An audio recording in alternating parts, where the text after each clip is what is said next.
This can...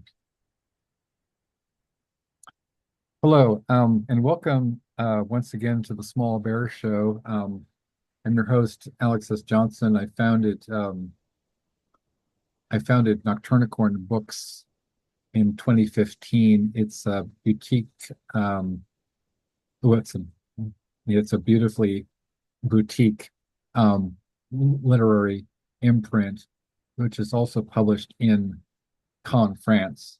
Um, Unbelievably. Our associate, Dean M. Drinkle in Caen, France, also published several titles of ours, including the 13 Signs and the what is it?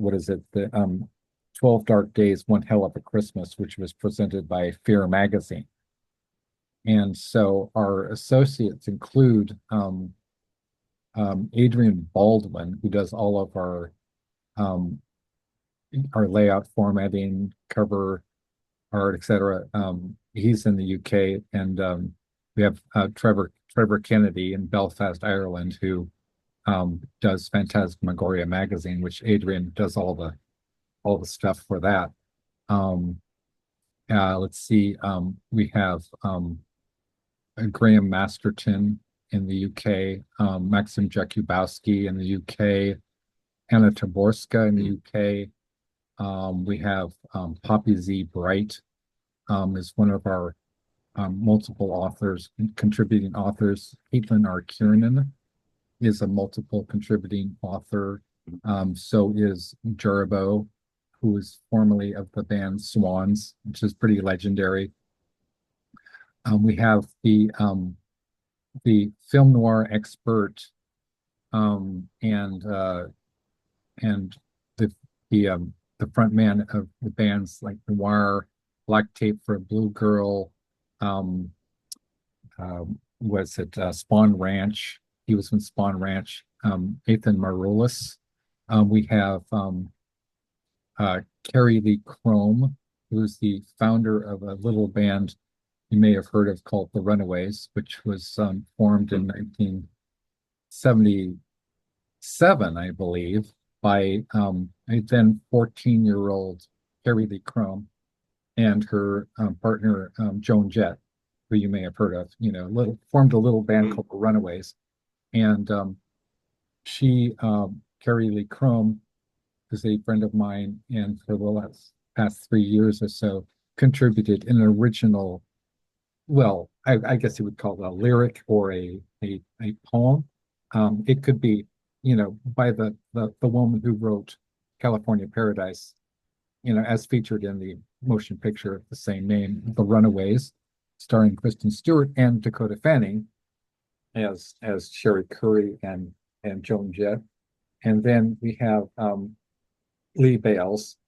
Lee Bales is he's a former film critic, a film director, and an author of dark fiction. He's contributed to most recently to White on White, a literary tribute to Bauhaus, which has you have the book. I have the you have the hardcover, right? Um, and so Yeah, um, just and it looks amazing. Yeah. thank you. That's all Adrian Baldwin's capable work. Hmm. And for people who want, I just a little shout out to Adrian Baldwin. Um, the man is freaking legend. You know, like Phantasmagoria magazine has become, since I was in on the ground floor, you know, Hmm. very fortuitously, I published Trevor Kennedy in two books. And uh, let's see, Floppy Shoes Apocalypse 2, which also featured one Ramsey Campbell, Hmm. right? Living Legend of Horror. Oh yeah. And we have and it's just as a show and tell, a bit of a show and tell for you, for y'all, the viewers. We have this is the last edition of Phantasmagoria magazine, which features you know, Ramsey Campbell, Adrian Cole, Stephen Jones is they also publish Stephen Jones. They also publish folks like, I don't know, Clive Barker and Stephen King, you may have heard of Yeah. them. And Kim Newman, of course, and Graham Masterton. So they I think last year they put out a book by Graham Masterton. And this is Phantasmagoria magazine was um nominated for the World Fantasy and Rondo Hutton Classic Horror Awards. So that is, all Adrian Baldwin's gorgeous work.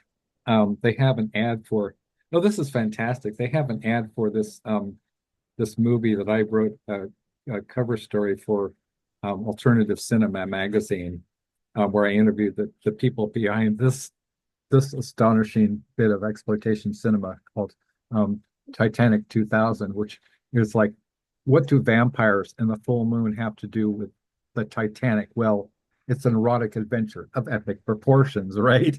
And that is just it just blows my mind. It looks like the old films with Misty Monday, when they used to do those erotic genre films Yeah, in the 90s. exactly. And you know who was one of the contributors not only to alternative cinema, but also made several movies, which he's not really proud of, including, I believe, Lord of the G Strings for alternative cinema. These guys, You're um, talking about Terry. I'm talking about Terry M. West, and he also Yeah, made yeah, he's a friend. exactly. Wow, I didn't He, know he that. he did that film. Yeah, yeah, he did that film. What was it? School, something like a school for Satan. Oh, I can't Cool for remember. Satan. But yeah, yeah, I can't remember the title, but He he he's also done a number of different things. I he mean, but also I love his Carnet books as well. yes. He also made a movie called Blood for the Muse, which was my favorite. right, Wasn't it? also but Flesh for the Beast, starring Ah, Caroline Munro, and who I also yeah, I when I so this is another fantastic, there's so much goodness in my life. So this is one of the connections here, folks. So yeah. in 1997, I traveled to London to meet up with my good mate Jason J. Slater, who was the editor of Diabolique magazine. And that featured, Hmm. I think I have a copy of it around here somewhere. Anyway, he's extremely well known in, film criticism, and especially in horror, and especially Italian cinema circles, right? And Hmm. um, and he introduced me to Caroline Munro. And I actually, I got lost in in in London because I have dyscalculia, which is a learning disability that affects my ability to gauge Yeah, distances and make spatial relationships. And so I was trying to find him and I couldn't find him, and I was walking for hours, and then I just turned around and walked back to my hotel, which was just overlooking Hyde Park, right? And I was just having a beer and watching BBC Two, and then I get this call, and it's like, "Hey, matey," and I was like, "It's J Boy." I was like, "What the hell, man?" I said, "I'm sorry, I got lost. I've learned this, but don't worry about it. You're meeting up with Caroline Munro tomorrow. You're buying her tea." And I was like, "I'm buying Caroline Munro tea." He's like, "Yes, be there, and take yeah, the take the it was the Paddington uh was it the Paddington tube um uh yeah. right, it was a I Paddington, know it well. Yeah, yeah, because you've got right, the the big, right big the thing, statue and of the then to animal outside. exactly, and then go to Baker Street, right? And then I'm meeting at this tea shop in Baker Street with Caroline fucking Munro, right? And she walks in and she's pushing a pram. and I was like, and it's like, this is the woman who starred in The Spy Who Loved Me opposite Roger Moore and Barbara Bach. Yeah. And I'm having tea with the woman, you know? And Hammer films And as well. Hammer Films, Captain Kronos, Vampire Yeah, Hunter. yeah. She was in Dracula AD 1972. Um, and yeah, so a warm I shout out to got my I got to mate, meet her. Jason Slater and Yeah, Caroline Munro, man. yeah. I got to meet her and her daughters at this Fab Press film screening event in London. Uh, and uh, my a friend of mine who probably knows the same friends there behind that publication because Yeah. he used to run Bake On magazine. This guy called Carl Ford. Oh, He okay. used to This run sounds vaguely familiar. Unmade Yeah. magazine. Yeah, and he did Dagon, and I used to write for him when he He did he did Unrated Dagon. magazine. He did Yeah, Dagon. yeah, yeah, yeah. So he had like five huge awards from the times when Ah, he helped. He helped Ramsey Campbell, Clive Barker, ah, and numerous other luminaries get started. And put their work out, give them a chance, and so on. Yeah, but ah. sadly he died of cystic fibrosis Oh no. about 5 years ago. But I'm so sorry to hear yeah, that. I mean, That's yeah, one of yeah. my But favorite he was films. a real he was a real live wire when he was alive, and Wow. uh, and he told me that when I went to the toilets during one of the films, I think it might have been Labette, the Borowski one or something, but Right. he got off with one of her daughters, like as in was kissing her, and He got yeah. up with one of the stars. No, one of Caroline Munro's daughters, I think it was, or one Oh of the my other gosh. Howard who was there. Yeah, Well, that kind of but yeah, reminds. I mean. Yeah, go ahead. But yeah, I just mean that horror world is it's a very fun place full of characters. It Yeah, is, and Jay Boy also was the editor of my book uh Jason X Death Moon, which I collaborated with yeah, Nancy yeah. Kilpatrick, the late great Nancy Kilpatrick, and Pat Cadigan, aka the Queen of Cyberpunk, right? Which is one of the most amazing experiences of my life. Hmm. And and and then so we've got a lot to talk about. I don't even know where to start. I mean, we're talking about Yeah. Fab Press, Well, would it help um, all just these just to people. introduce how I know Anna maybe, or Oh yeah, would yeah. it would it help We to? could talk about how you know Anna Taborska. And by the way, for those of Yeah, you who don't who are in horror circles and filmmaking circles and just in terms of culture, if you're not aware of Anna Taborska, um, well, here's a quick visual for you. This is the best hmm. horror of the year, Volume 4, edited by Ilan Datlow. And just look at the names. There's 10 names, and many others. So like you've made it when you're on the cover of the best horror of the year, edited by Ellen Datlow, right? Yeah. These are the names. I don't know if just tell me Oh yeah, and some if real that's visible, luminaries there, right? like Leigh Barron and Stephen King, obviously. But yeah, Yes. wow. Yeah. This is also another really interesting coincidence, or is it? This is Nightshade Books, which also Hmm. published this book by my friend, close friend, who's also in the Black Sabbath book. Uh-huh. He co-wrote a story called Head Turner, which is in Splatterpunks 2, edited by Paul M. Salmon, is also in the book. Kevin Andrew Murphy is also in the book. Thomas S. Roche was nominated for the Bram Stoker Award for this book, which was The Panama Lap, which was also published by Nightshade Books, which published this book, right? And Yeah. by edited by Ellen Datlow, who also endorses Phantasmagoria magazine. So let's talk Yeah. about Anna Taborsk. Yeah, so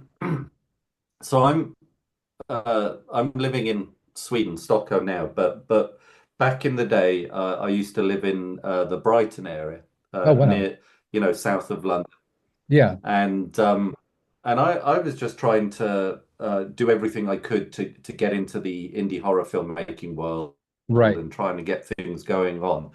But up until that moment, I'd been running this website called the Rumor Machine. It doesn't exist anymore, but back then it was like, I'm sorry, Lee. I'm gonna plug in my oh yeah, little ear things because I find it's I got a lot of ambient oh the echo, sound yeah, yeah, as well as the the fan on my computer, right? So makes a lot of noise.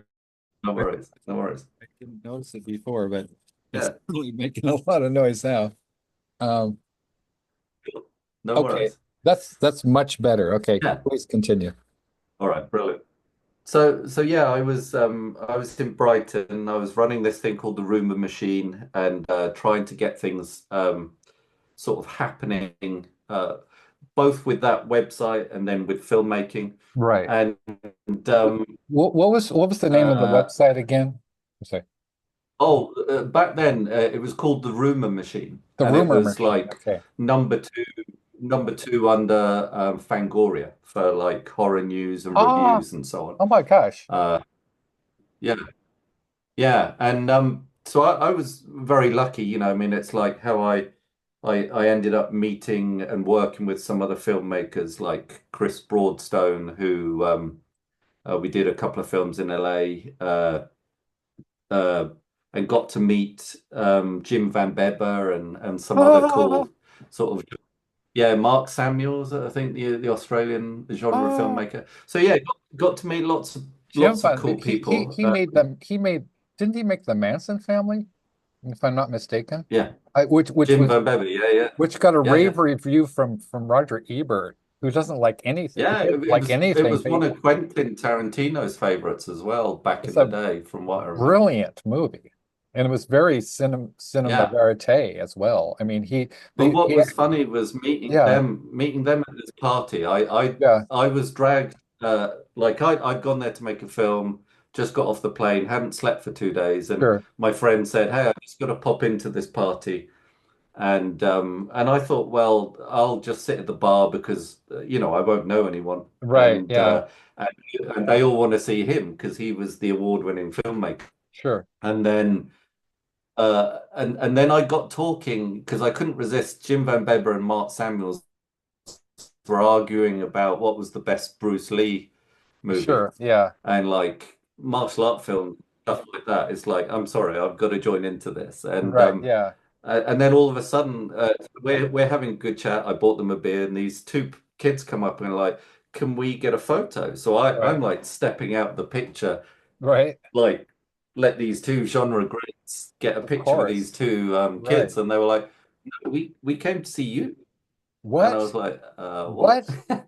What the And hell, man? That's so yeah, awesome. what was weird was they knew, yeah, they knew I'd said I was going to the States. I didn't say where.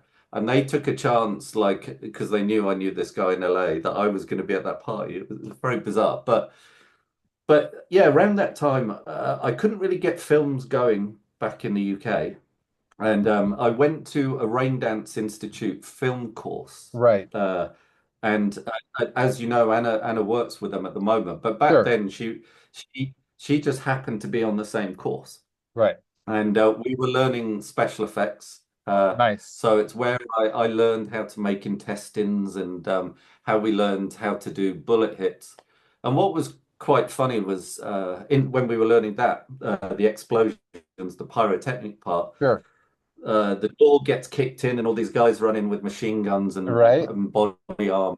It was like the full MI5 sort of SWAT kicking in the door. And the instructor who was a I can't remember his surname, Dan something, but he was quite a well-known indie horror filmmaker Right. at the time. He turned around to everyone and said, and the first rule is if you're going to do pyrotechnics, tell the police what you're doing, because he'd forgotten. So like, That's why they're all having gunpoint. But Anna and I just turned out that we had, it was just a couple of day course. Turned out we both had a dark sense of humor, Oh yeah, and and and we're really into horror. When some of the other people there just wanted to learn, like more action film effects or something. sure, And then it got to this point where we both realized like we were writing film, we could help uh, give critique to each other's work. sure, I sure. didn't know at that point what an award-winning filmmaker she was. Yeah. Uh, but she gave me copies of her work, and I gave her some of mine. I got her to star in this really bad film that I still haven't Oh properly wow. released, called what was it? Zombie Mints, which was just literally made for a laugh over a drunken weekend. Oh Let's wow. get together and try and shoot a film with a phone when the first iPhones could shoot film. Oh wow. And and it was so funny because she's such a nice person. Like she couldn't be mean to save her Right. life, I know. Um, but basically, yeah, there were times where like we were working together on different projects. There was a film that I wrote that was very dark, and it came runner up in a lot of competitions, but uh, it never won because it was too dark. Like it was too Wow. depressing. But Anna loved it, and she was a real champion of my work at a time Yeah. when I didn't really have faith in myself, if you see what I Sure. mean. And and also with short stories, like she was very nice in trusting me to let me read Little Pig the Oh my first time, gosh. uh, and And and to she help made that suggest. into that was a film as well, right? It was an award-winning film. Yeah, yeah, yeah. Yeah. Yeah, But Little Little Pig. Pig, I mean, Yeah. like an amazing story, blew me away, and a couple of others at the time where just when her writing was starting to take off. Sure. Um, and I basically had the girl with white hair, the story in this collection. I had that published around the same time, but in a webzine, Oh, which okay. no longer exists. Oh, And okay. but then something happened where I was told by someone that I should give up writing, What? basically. And yeah, yeah, yeah. And someone who was very knowledgeable. And I kind of stupidly took that on board and just focused on film after that. I gave up on writing short fiction, and I had a couple of unfinished novel drafts around. And I just thought, well, pointless doing this. Right. Yeah. But Anna in the background was still saying, "Well, but that person doesn't know what they're talking about. They're ridiculous, you know." But I didn't believe it. Uh, but And she was very helpful. Yeah. to that point, I really not to cut you up, but there's a Mm, really another really interesting coincidence, or is it? Um, and that has to mm. do with this with the Bauhaus tribute.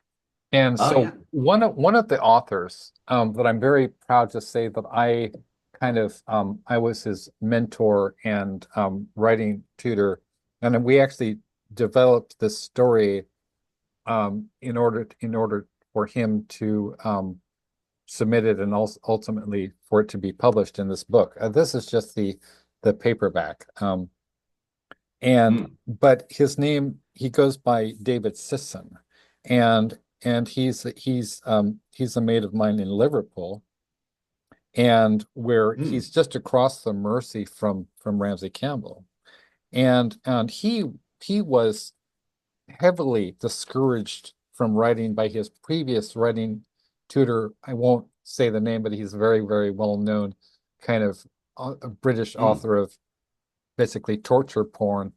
Um, mm. Oh, Matt Shaw. Matt Shaw heavily discouraged him from writing, said he was shit.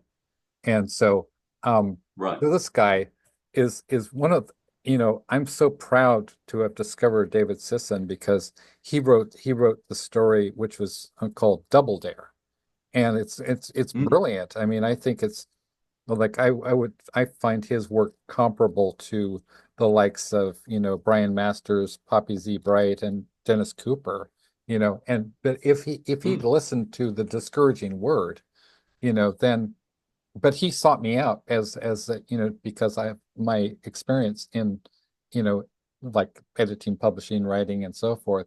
And so I'm really, really proud that actually is one of the original stories and poems in this book. And also as yeah, well, you had initially submitted The Sanity Assassin, which I believe you wrote specifically yeah, for this book, yeah. I wrote for this. Yeah, and it's going to be published in the well, yeah, we have to talk about Nancy Kilpatrick, I think, yeah. because the reason that we're doing this it's not an interview really, it's just friends Mm, and colleagues in yeah. conversation, right? Um, is the reason we're doing this show is to tribute the great, Nancy Kilpatrick. Nancy Kilpatrick was one of I guess, the world's foremost um, authors of dark fiction and dark erotica. Um, and I'm very proud to say that Especially I the vampire fiction as well. exist, especially the vampire fiction. I believe that Hope and the Mm, Maiden was one of the last stories that she ever had anthologized. It was written in 2009, but she submitted it to me, and she said in a very characteristic way, oh, I don't think this will be right for your book, but could you maybe like consider it? And so I took one look at it, and of course it's all about this woman named Faith, who it's almost, in a way, it kind of reminds me, now that I think about it, of sort of like medieval allegories, only in a you know postmodern setting, right? And it's sort of in and around, mm, like Montreal Gothic clubs and so forth. And the characters are named like Faith and Hope, so yes. Faith has this fling with a woman named Hope, and and like, When thwarted by the other guy, I can't remember his name in the character. exactly, and it was published Yeah, in 2009, and it's listed in her summary bibliography as nonfiction, which I found very kind of intriguing. So I'm writing a story yeah. that's a sequel to Hope and the Maiden, using the same characters, and and Oh, nice. in which Faith forms an all woman gothic metal band called Maiden Star, and it takes place, in Montreal, in the Montreal, um kind of the Montreal sort of gothic, you know goth rock, Mm, culture community.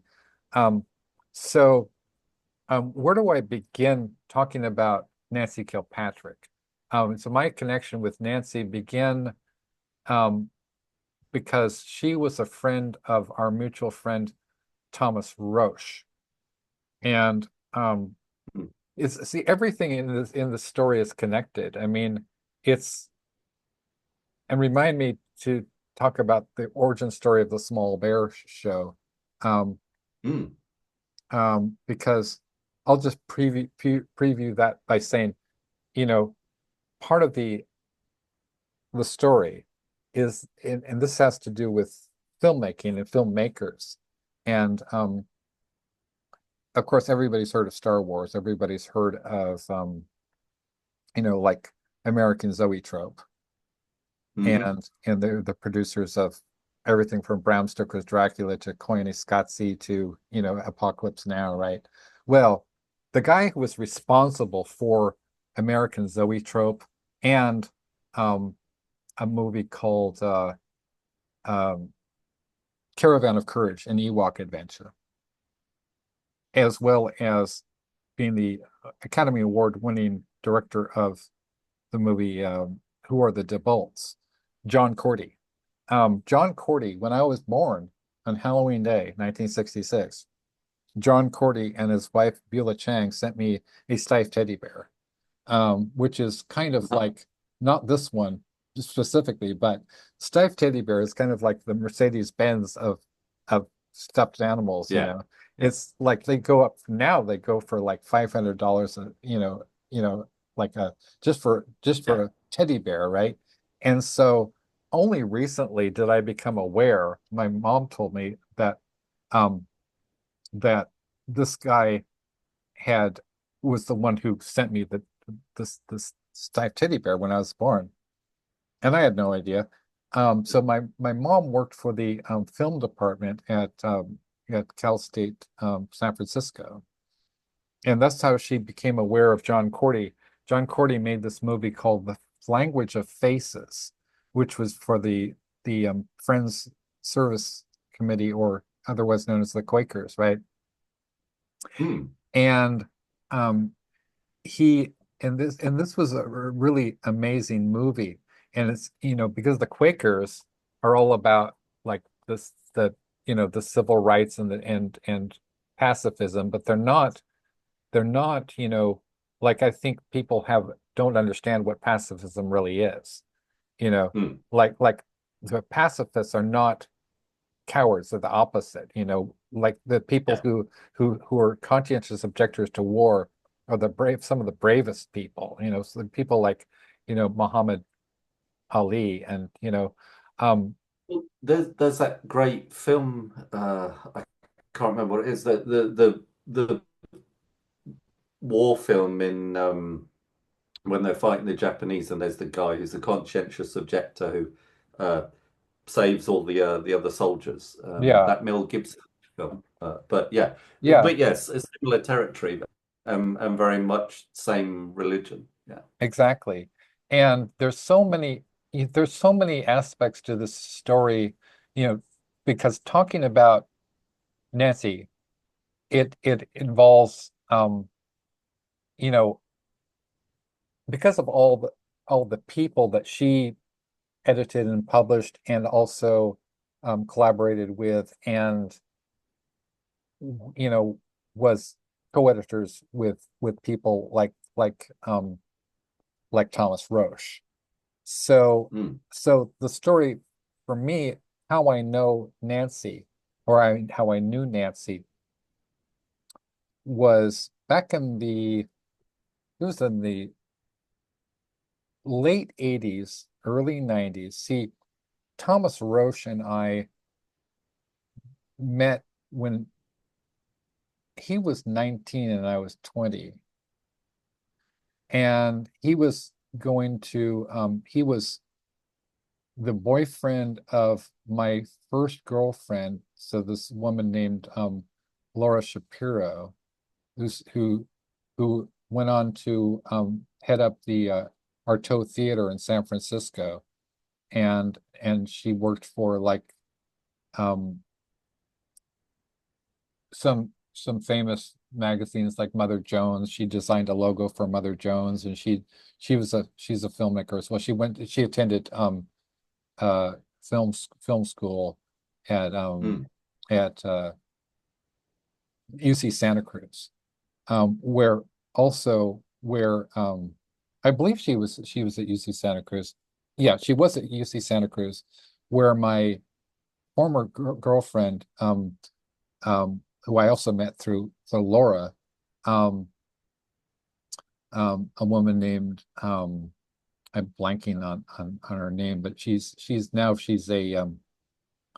a English professor at Pasadena City College. Um, um, uh, I'll come back to her. Mhm. Anyway, so we used to watch movies like, The Hunger, right? And Yeah. with her, and we there was this group that was sort of like the misfit kids who were rejected in high school, and sort of, you know all the it's like that David Bowie song, about all the people that you spit on, like, they're quite aware of what they're going through, changes, right? The changes song, right? And so um they they we used to rent Ziggy Stardust and the Spiders from Mars, the film, Mhm. and watch that and watch The Hunger and watch Monty Python movies and watch Akira Kurosawa movies and we would watch like even we watched like Caligula and and we went to see Mishima and and Blue Velvet and Mhm. a bunch of great classic films. And so, I would never in a million years have ever anticipated when I and Thomas Roche were just, we were like barely, we were just kids, right? And we both really wanted to be authors. I knew that Mhm. Thomas he had this burning drive to be an author, to be published. And so, and he really encouraged and inspired me I always wanted to be a writer, but Mhm. he sort of lit the fire under me because he believed in me. He was one of the first people to say, you're a genius, Alex. You have to go out and do it, right? And I just remember like there were so many things that occurred that seemed to be almost prescient. I mean, we would listen to, like I remember when I first heard the Ziggy Stardust, you know, as performed by Bauhaus, and it changed Mhm. my life. I mean, like that a cover version could be as as iconic as the original, which was already a masterpiece of of Mhm. it's just not just a song. I mean, Bowie was kind of like, right?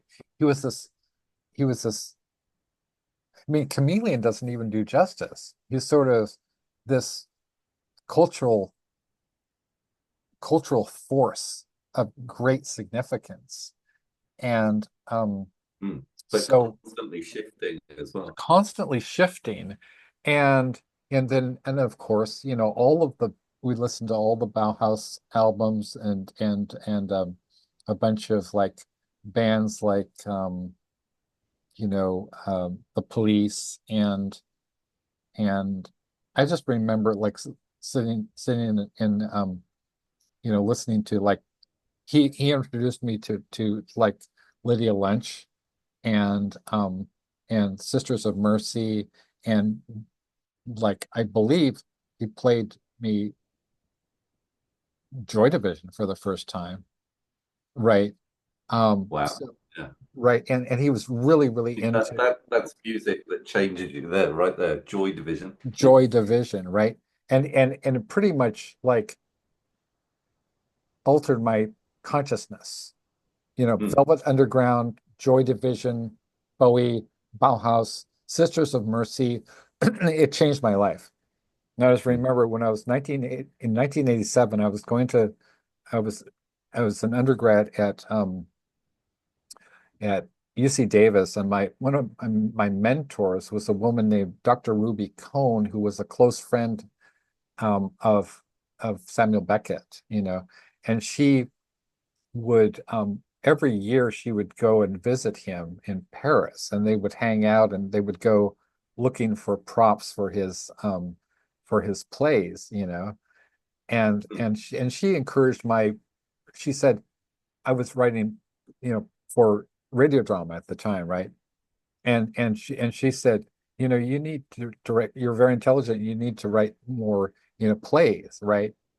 And I was like, Yeah. and I was like, okay, so the woman who's the first scholar of Samuel Beckett, right? So close friend of Samuel Beckett thinks I should be writing stuff. It was like a nuclear bomb, in my head. I Yeah. mean, because having a learning disability, a lot of people think you're stupid, if you can't do math and you can't do sports and you can't drive a car and whatever, So there's people like her were foundational for me. And so, Yeah. um, and then I remember we had Thomas over, was visiting, and I was writing a book called The Surreal Beauty Cafe, which was heavily, heavily, heavily inspired by Bauhaus. In fact, all the chapter titles were Bauhaus songs, like She's in Parties, right? And I lost Yeah. my virginity to this, this, this grad instructor um, in German in German class, who's now a, a high-powered attorney, you know, and so man, that was, and I also wrote about that experience in the book First Times. So it's just available on Amazon for people who care to know how I lost my virginity. So so so anyway, you know, I would fantasize out loud to Thomas, and I would say, man, I would love to be a writer. I want to be a writer so bad, And Mm. um wrote for their school newspaper, and I wrote reviews of people like Ray Garton, Ramsey Campbell, Clive Barker, like never in a million, million, million years would ever imagine oh, and Rex Miller, like that Yeah. I would actually meet these people in real life. Um, Yeah. so That was in it, awesome. I wrote this story, which is kind of a cyberpunk story that Thomas published in his little kind of zine that he put out around 1987. And that's when he introduced me to Nancy Kilpatrick. And I only knew Nancy Right. through Thomas. And she said, oh, she was very, very friendly to me. And she said, you know, and asked me about myself. And I said, well, the only thing I've had published so far is this little cyberpunk piece in this uh zine. I forget the name of the zine. Um, and that that's put out by Thomas Roche. And she said, "Oh, I know Thomas. He's a good friend of mine." I was like, "Oh, wow." So then the next, well, then we like forward, we move forward in time to 1995, I believe, in 1995, where I first meet in person um somebody had I'd been corresponding with on snail mail and like old, and I still have the old stuff. I have our old, like the our interview that I did with then Poppy C. Bright, which was, with her, that was the correct gender, designation at the time. She identified as female at the time in the 90s. Um, and so I met Poppy Z. Bright as I was with Thomas.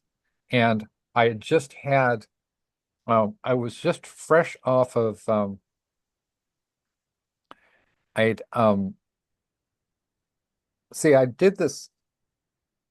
I was living in Pasadena, California, and which is in Southern California. And one of the people who was living in the same town at the time was a guy named Craig Spector. Craig Spector, Mm. for anybody who's not familiar, anybody who's in horror and doesn't know the name Craig Spector, you have to be ashamed of yourself. Man, you need to go out and get yourself some Craig Spector stuff. Um, and you know, he's written so many solo books after the Skip and Spector partnership broke up. And so I would go to um this local bookstore called Bookham Mysteries, and they would Mm. have people like Robert Bloch, Oh, wow. signing Yeah. there, Dan Simmons. In fact, let's see if I can find my copy of Robert Bloch, Psycho. Myth Buff. mythos stuff was amazing, really Yes. inspirational. Yeah, Yeah. So this is my signed copy of Psycho, nice, signed by the man. very cool. Thank you. And so I would go there and I'm trying to see if I can find my copy of my signed copy of the Scream. Well, anyway, it's hiding from me. And so I would go there and this was just right after Skip Inspector had broken up. And so I was asking I was looking at their books. I was buying some Skip Inspector stuff, and then I noticed that one of the books had been signed by John Skip, and I said, "Oh, this is John Skip signed this," and they said, "Yeah, they just did a signing." And I was like, "Wow!" And I said, "Well, I'm really sad to hear that they broke up. What happened?" And he said, "Well, you know, um, well, maybe you'd like to talk to Craig."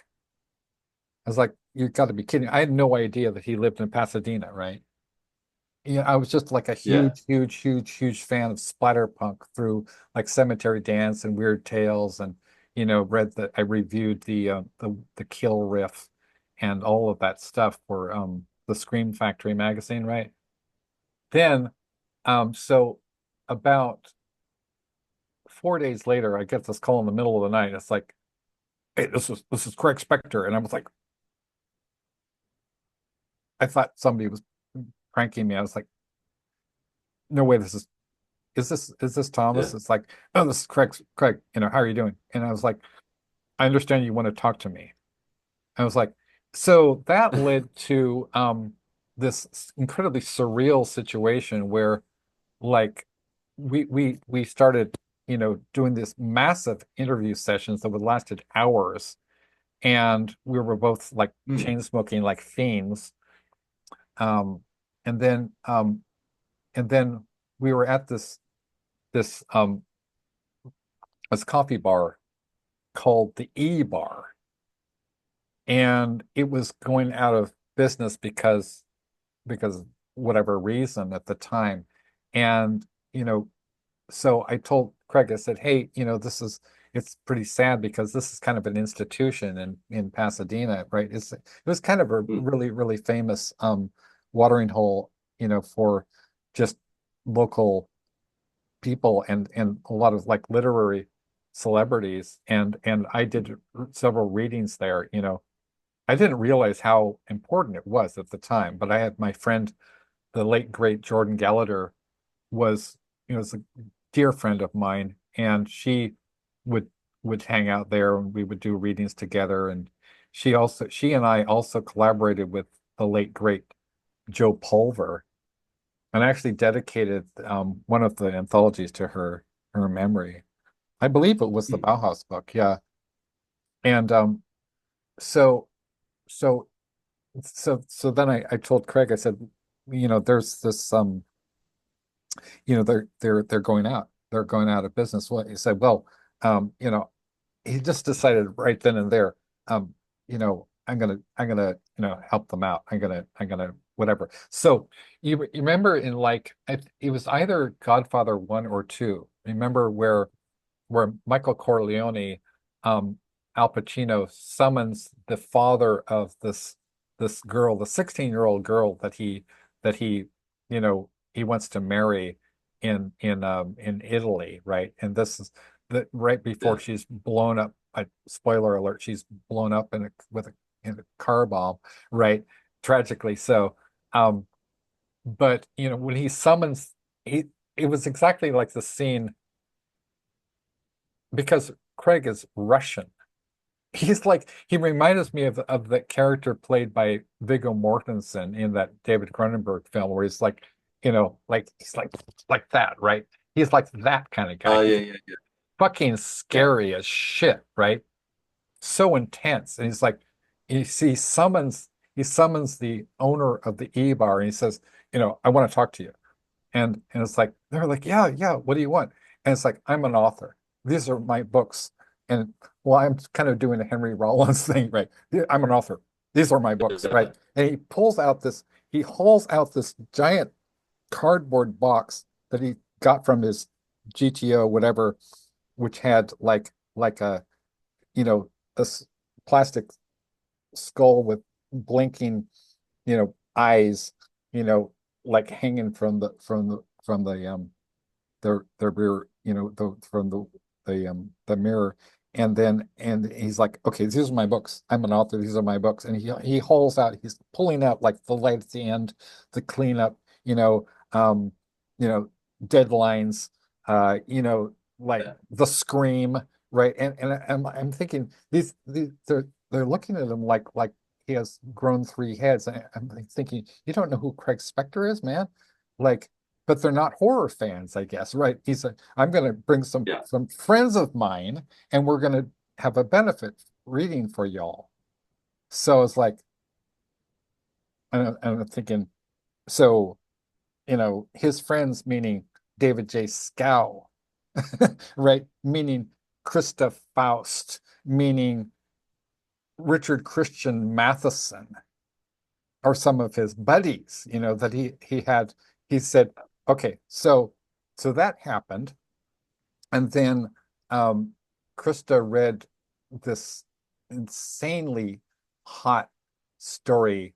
I forget where it was anthologized, but um, at any rate, it was very, very kind of kinky. And so then, you know, Craig had previously said, I see he knew that I was talking to Poppy Z. Bright, and so he said, so you need to interview Krista Faust, right?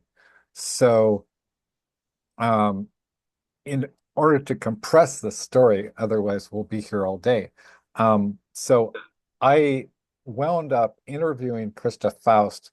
That interview was published in Carbon 14 magazine, and an excerpt from it appeared in a little something called the Purple Prose newsletter, which was put out by Yeah. one Poppy Z. Bright.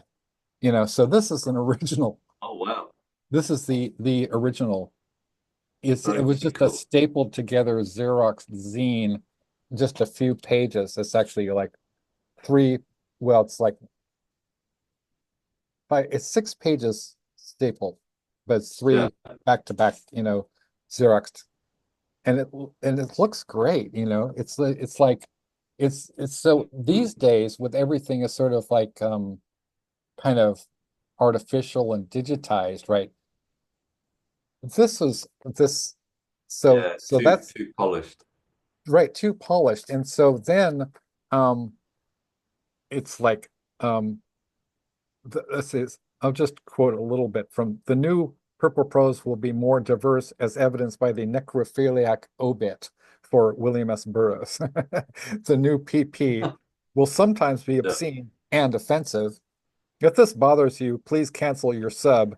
And then in a little asterisk, well, you're my fan. Never mind. If you are a minor and you think this would offend your parents, for Bob's sakes, keep it out of their sight. This is a labor of love. I Yeah. don't want to get sued. Um, Okay, so then readers' questions. I might as well read a little bit of this because it's so iconic and it's so beautiful, right? Um, Historically significant, right? Huh? Readers' questions. Are you an alcoholic? Answer. Poppy C. Bright. Now, whatever gave you that idea, just because I dedicated my first short story collection to the memory of alcohol, my dear lost love, in truth, I went through a period of happy, crazy, youthful drinking for which I'm apparently going to pay for the rest of my days. Um, uh, one day it was fine. The next day, from then on, alcohol, even the least bit, sent me off to worship the porcelain goddess all night. So no, I never got to be an quote alcoholic. I just got a permanent hangover. Um, so then, um, question, whatever happened to Trevor and Zach drawing blood after they went to Jamaica Answer. See the new creatures column in this issue for an update on those THC saturated lovers. And so there was some stuff about her and there was a reference to her column Guilty but Insane that appeared in Cemetery Dance. Then Pin Money, a prequel to Maya and Krista Faust's novella Triads, appears in the September 1997 issue of Rage magazine, right? Triads Yeah. is for the peoples. I'll just show you all Triads. This is my copy of Triads. It's not signed, but it is very rare. Um, that's the book Yeah. that Poppy wrote with Right. Krista. Yeah. And then I'm gonna have to my room is very small actually, but so then so Must be I'm packed with stuff though. it reminds me of like I never got to visit. I was invited, but I never got to visit Lemmy in his apartment in West Hollywood. Oh, I do have my Yeah, Lemmy's yeah. my Lemmy stand-up thing, and I'm Nice. sporting the gear. I've got my little Sam from Overlook Hotel, The Shining. Nice. And I hope that you will contribute to to the uh Right. to the Motorhead book. I don't know if that's something that you would be interested in, but Oh, yeah, yeah. No, I'd love to. And like I say, I'm writing that thing at the moment, um, for the Axis of Evil too. oh, awesome, awesome. I, Yeah. I almost forgotten about the goodness, the richness. Um, But it's interesting, you know, you talk about Poppy Z. Bright then, because yeah, when I first wrote when I first wrote The Girl with White Hair, yeah. I was working uh before I ended up working at the this library, I was homeless for a bit, and Oh, so I'm I was sorry. actually kind of I was actually kind of living the life that I describe in the book, Oh, if you see what I wow. mean, like sleeping on the floor in a sharing a room with a friend right next to a crack den. You Wow. know, so it was a very unique, strange experience. Yeah. But what it was when I ended up when I needed to make myself scarce while my friend was entertaining various people. uh, that I would go to the library to keep warm, and then I just sort of sit there and started writing, thinking, well, I haven't done it since I was a kid, but you know that's the tale that came out, that first sort Oh, of wow. exploratory thing. And while I was writing, I started reading Exquisite Corpses, and then Yes. all of Poppy's work, I mean, I was so gutted when I had to give away my book collection. When I came to Sweden, I had to give away hundreds and hundreds of books. But so I had all of the vampire collections that she published as well. Wow. And Yeah. I mean, I Love and had, Bane too. Yeah. which is when I first encountered Nancy's work as Oh, well. wow. But That's interesting. Yeah. yeah, but or when I remember Right. first Yeah. encountering it. Exactly.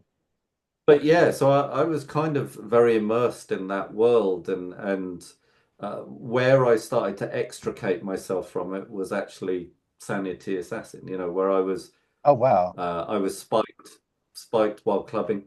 I went blind on the dance floor, and for like 4 hours I couldn't see Oh, anything. wow. Really bad ketamine spiking, and that kind of convinced me to pardon my French, sort my shit out, No worries. Yeah. and kind of get out of the scene, which is round about the time later when I met Anna. You know, so it's like a weird sort of roundabout way Sure. of that sort of thing. But it was more like trying to find a reason not to go out constantly to all the goth clubs Right. and doing too many substances, and Yeah. actually channel the energy into something more creative. That was kind of that weird little journey. Yeah. All right. So that was like that was the genesis of Sanity Assassin, or that was the that. right? Yeah, and girl with white hair. Sorry, Girl with the but the with the dragon hair, right? Yeah.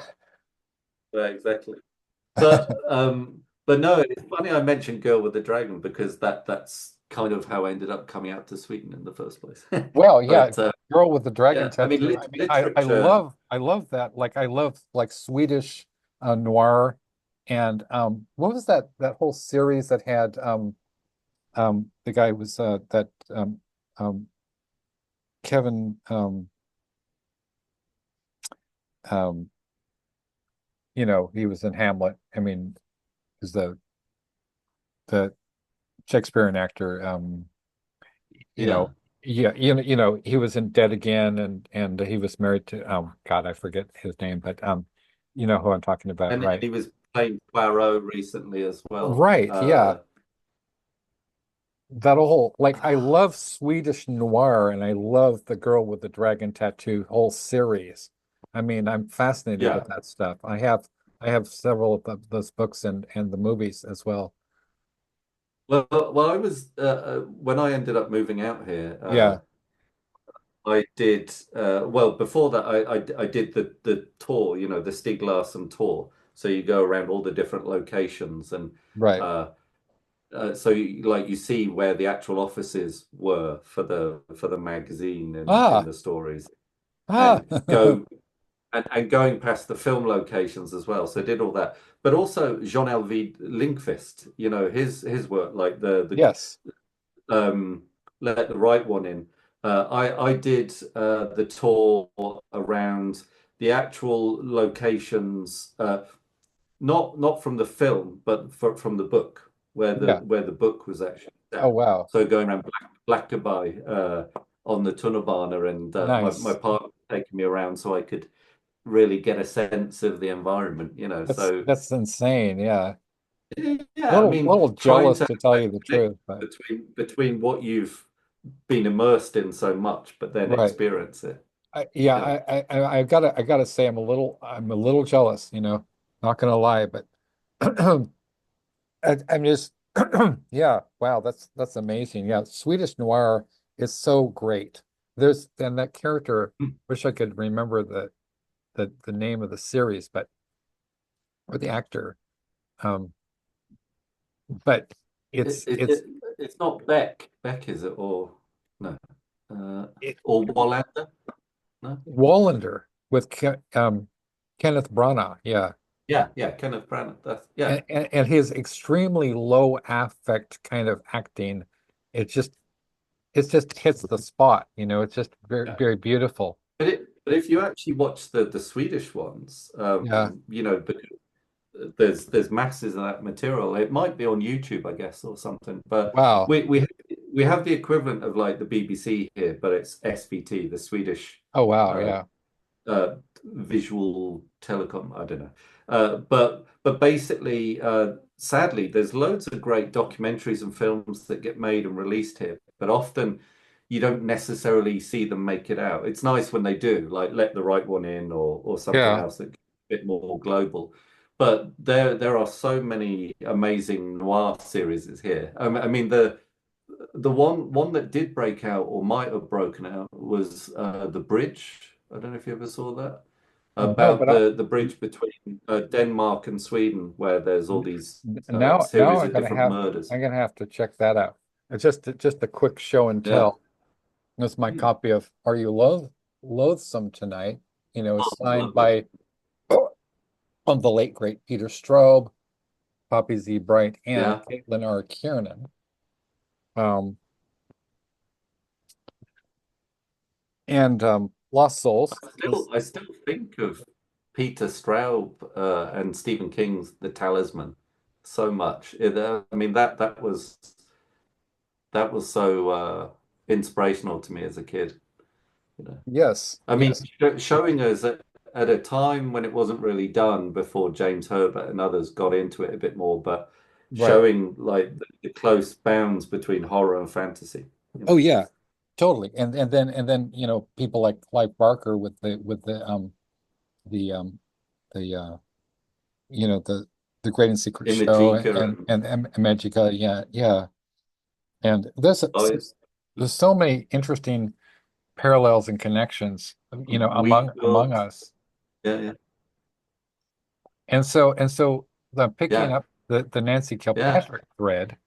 Um, so so then I remember I was in at the this was in 1996, I believe, with the World Horror Convention in Atlanta, Georgia. This is the first time that Poppy Z. Brite um read from Exquisite Corpse. And there was Oh, also the first I reading love that book. Love that book so much. by a somewhat inebriated Caitlin Rebecca Kiernan Right. of this story called Bela's um, uh, uh, Bela's Plot. And I was sort of like, huh, I was wondering why the story didn't seem to make any sense. But later, I think Caitlin famously said that they don't believe in plot, right? So like, oh, um, and so I think it's a testament to how central a figure Nancy Kilpatrick was to our beloved genre that that that all of these names. I mean, you can't you can't talk about Nancy without mentioning all these names, right? You can't talk about Mm, her work without mentioning everybody that she was connected and whose life she affected. yeah. And the I don't have a cop. Especially with all the anthologies. Yes, Uh, mm. and as a matter of fact, speaking of those, um, I'm just going to I got And as an editor and an educator, I as a guess, as well. yes, one of let's see, just hang on one second. Hmm. This was actually I won't say who N.T. Morley is to protect their privacy, but they're a good friend of mine. Hmm. Um, and yeah, one of the most sort of like a transgressive fiction icon, really. Um, so this came out from Penguin Random House in 2005. This is the same year that my books and my book Jason X Death Moon came out. Nancy Kilpatrick's Jason X to the third, well, Jason X um, Planet of the Beast. Death Moon was a sequel to that, and then um, Jason X to the Third Power was a sequel to my book. And Hmm. it was the first one. The first two books were written by Pat Cadigan, and then who won the Hugo Award, and is written. His unfortunately has an advanced form of cancer, but she's still with us. You know,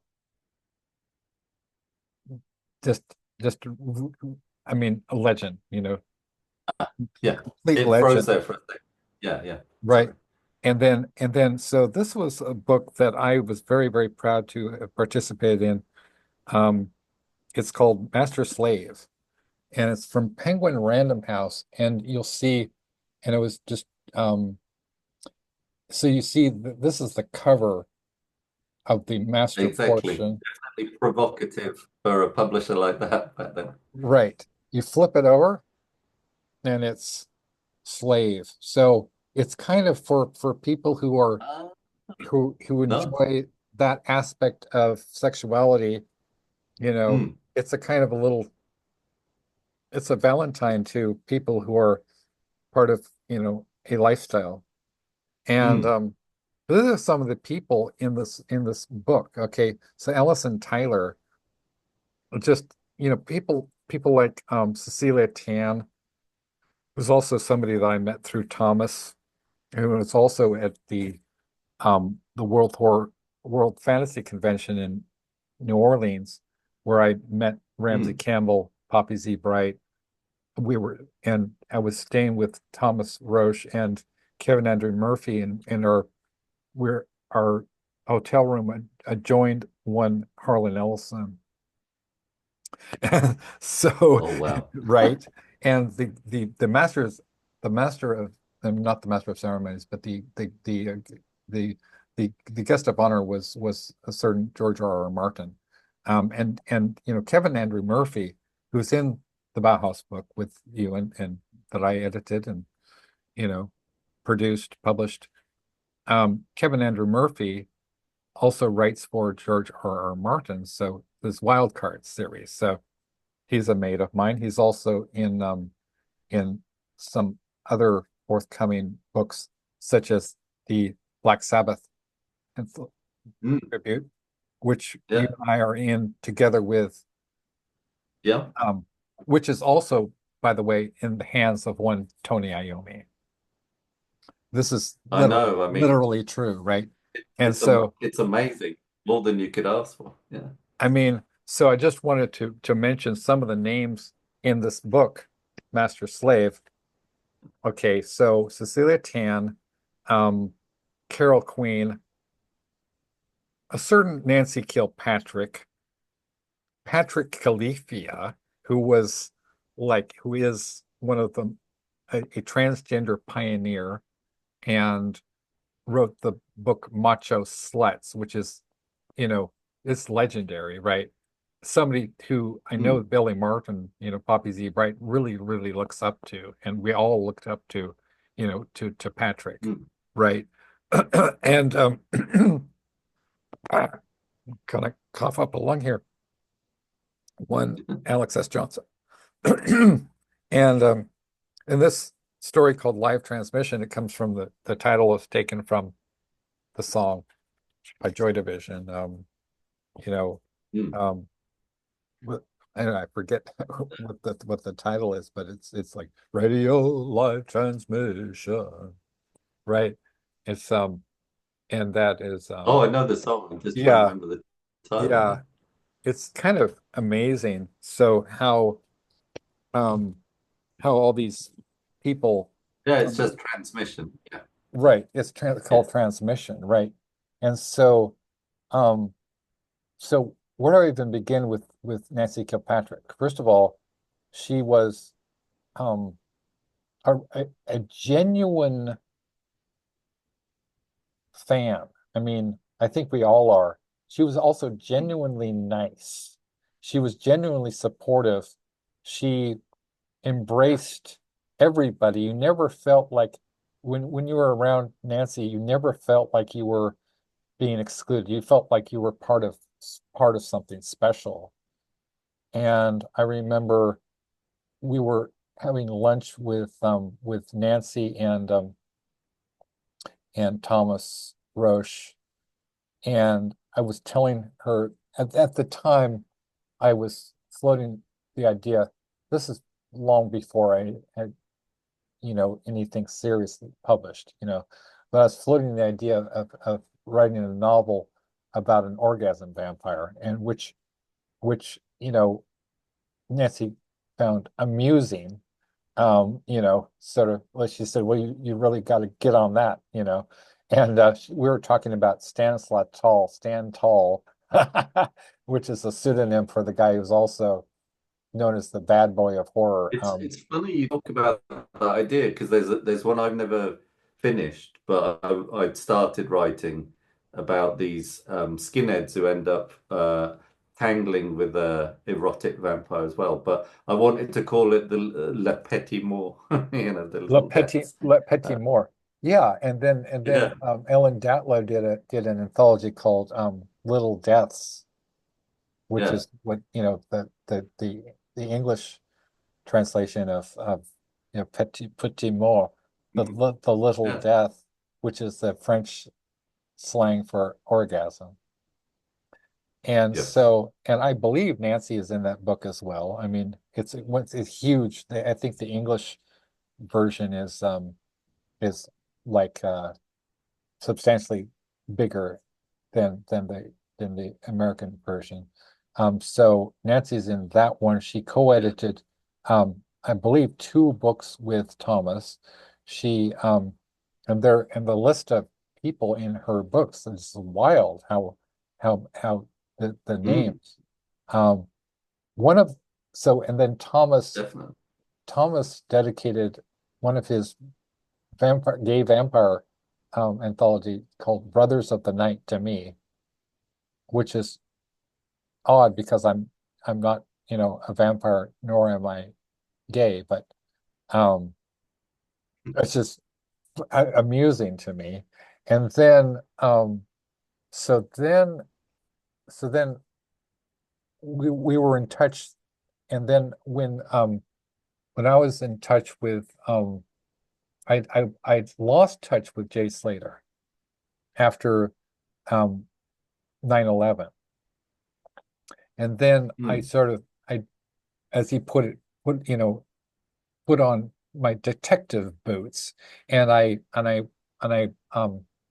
kind of did I reached out to some of his mates, and then I got back in touch with him.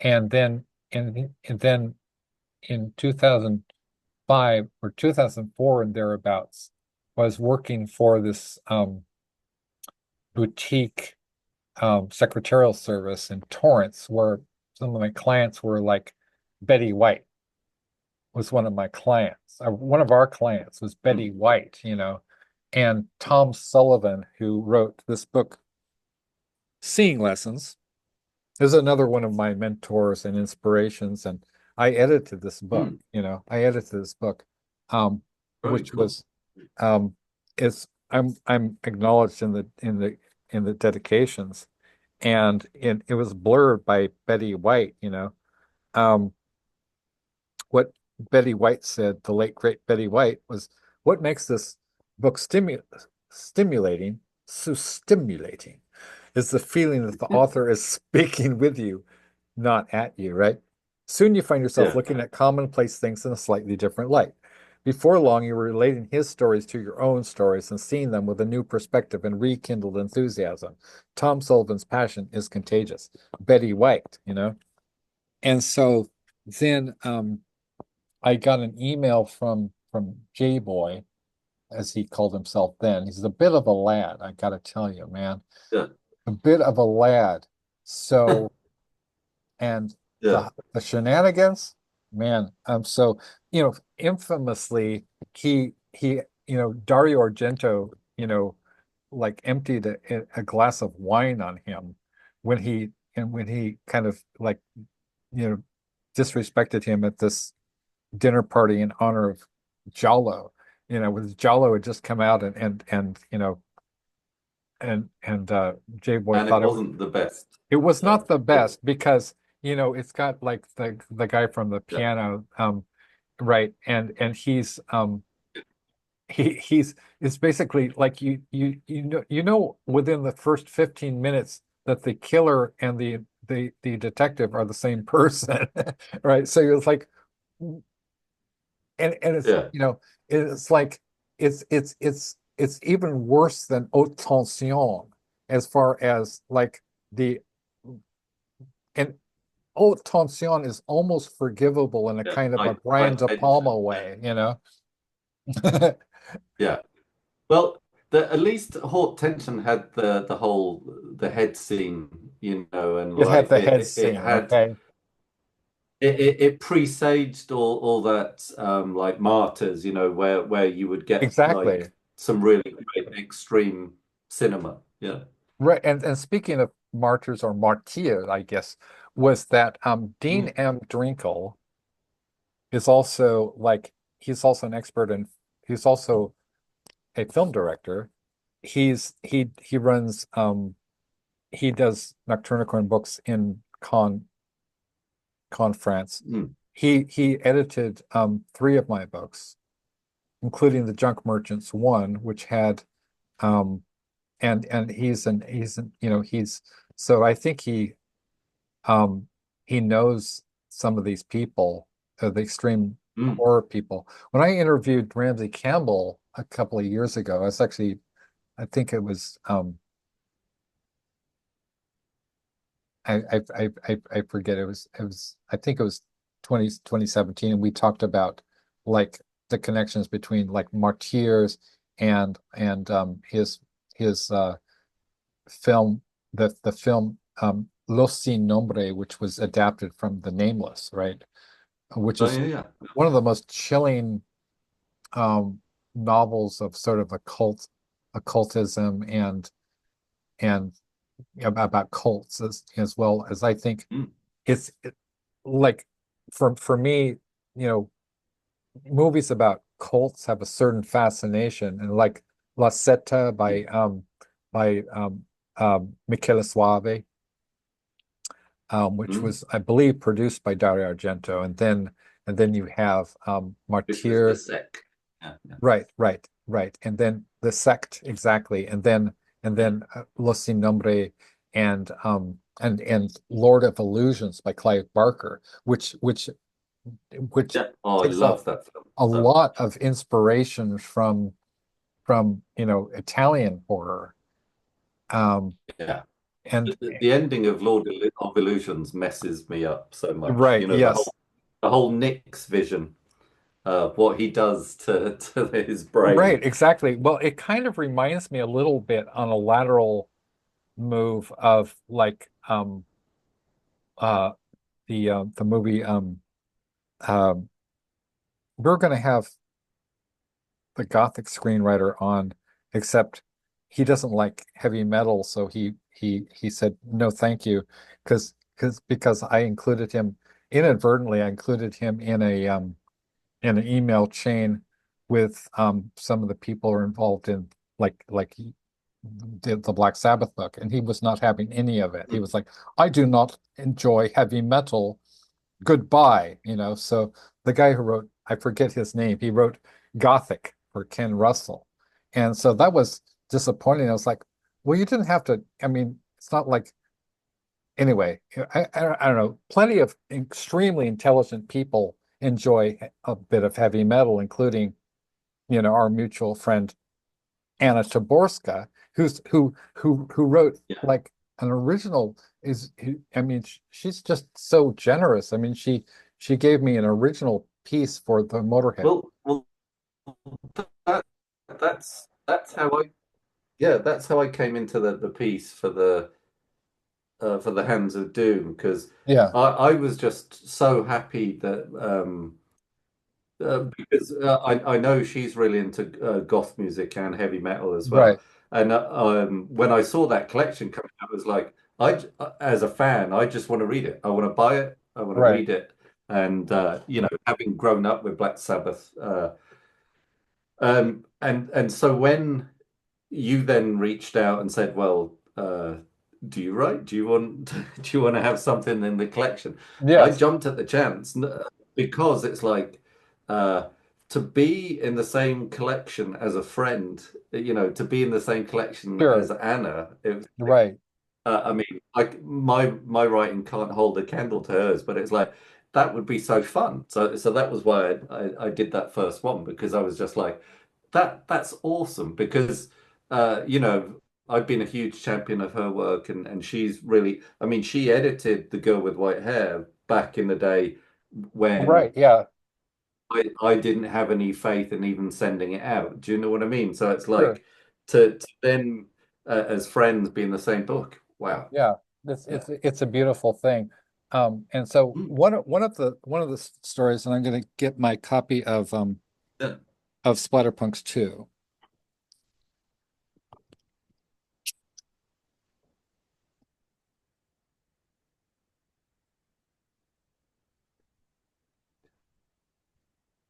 So so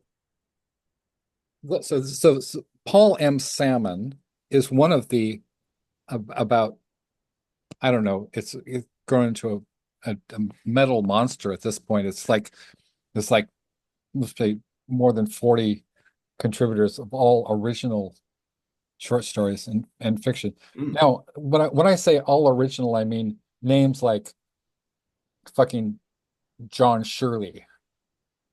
Okay, Hmm. the screenwriter of The Crow Yeah. wrote an original story. Not the bad remake, which I Not the just saw bad recently, remake, but but the original. the guy who also, and not to toot my own horn or big note myself, as they say in Australia, but he called me the Baudelaire of our time, right? So, and Mm. John Shirley has endorsed my work on more than one occasion, um, over a decade. Um, so Paul M. Salmon is one of the contributors of original fiction.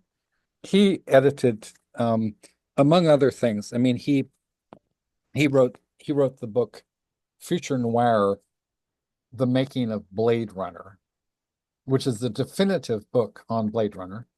He was Yeah. because he was embedded with the film. He was involved with the production of the films as like, you know, Conan the Barbarian, I believe, RoboCop 2.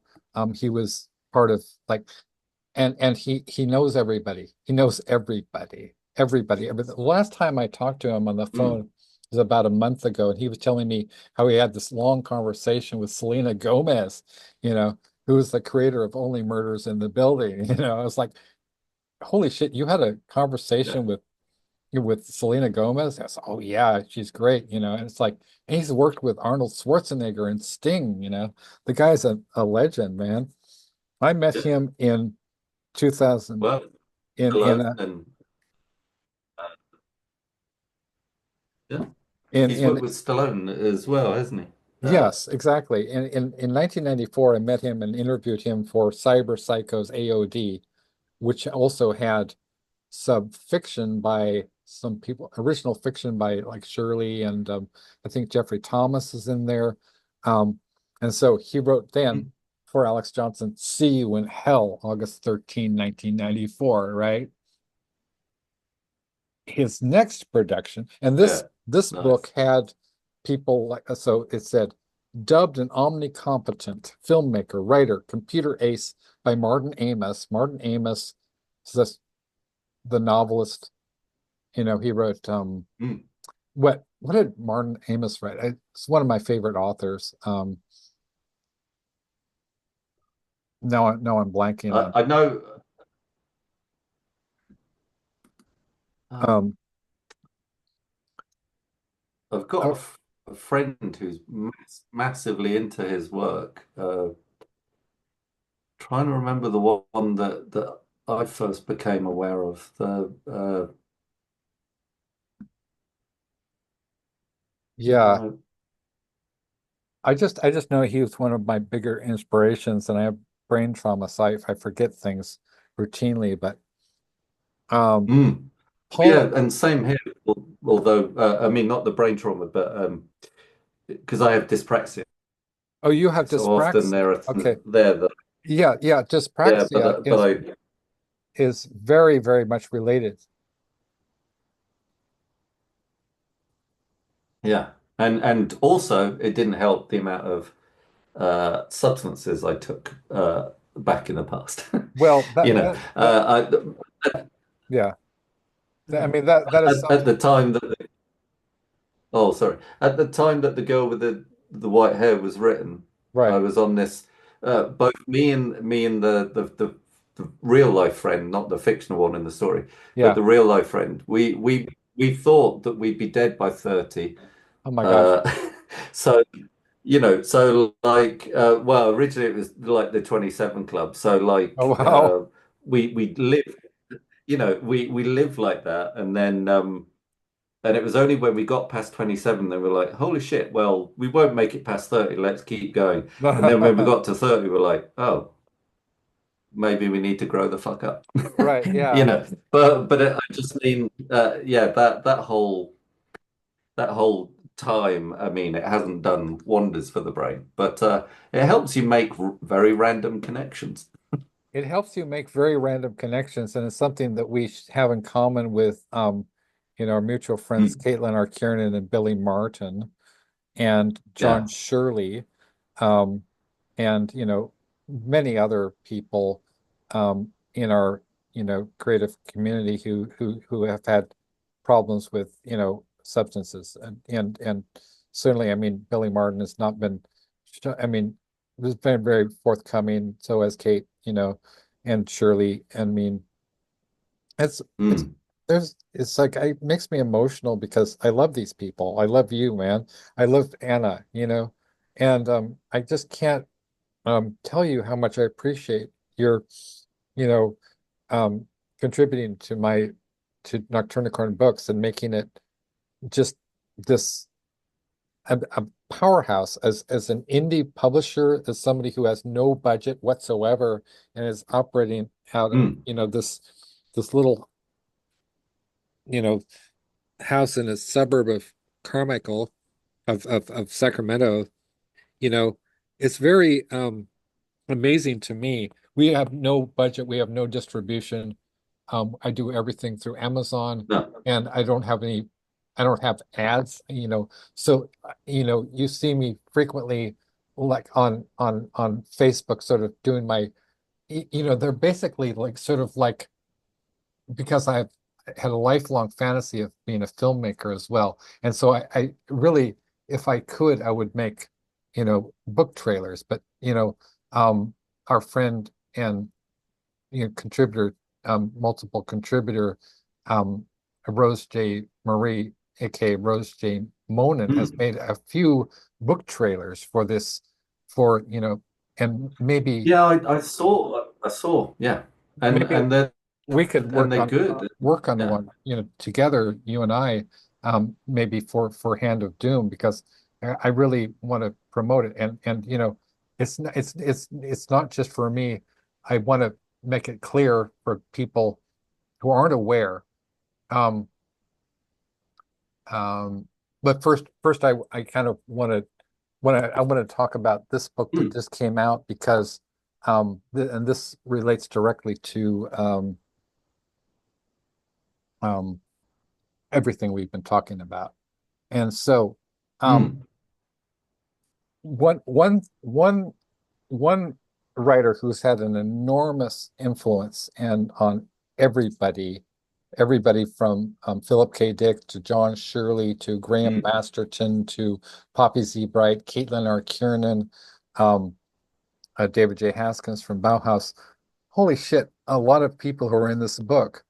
Caitlin R. Kiernan, Mhm. um, and John Pelisano, um, is William S.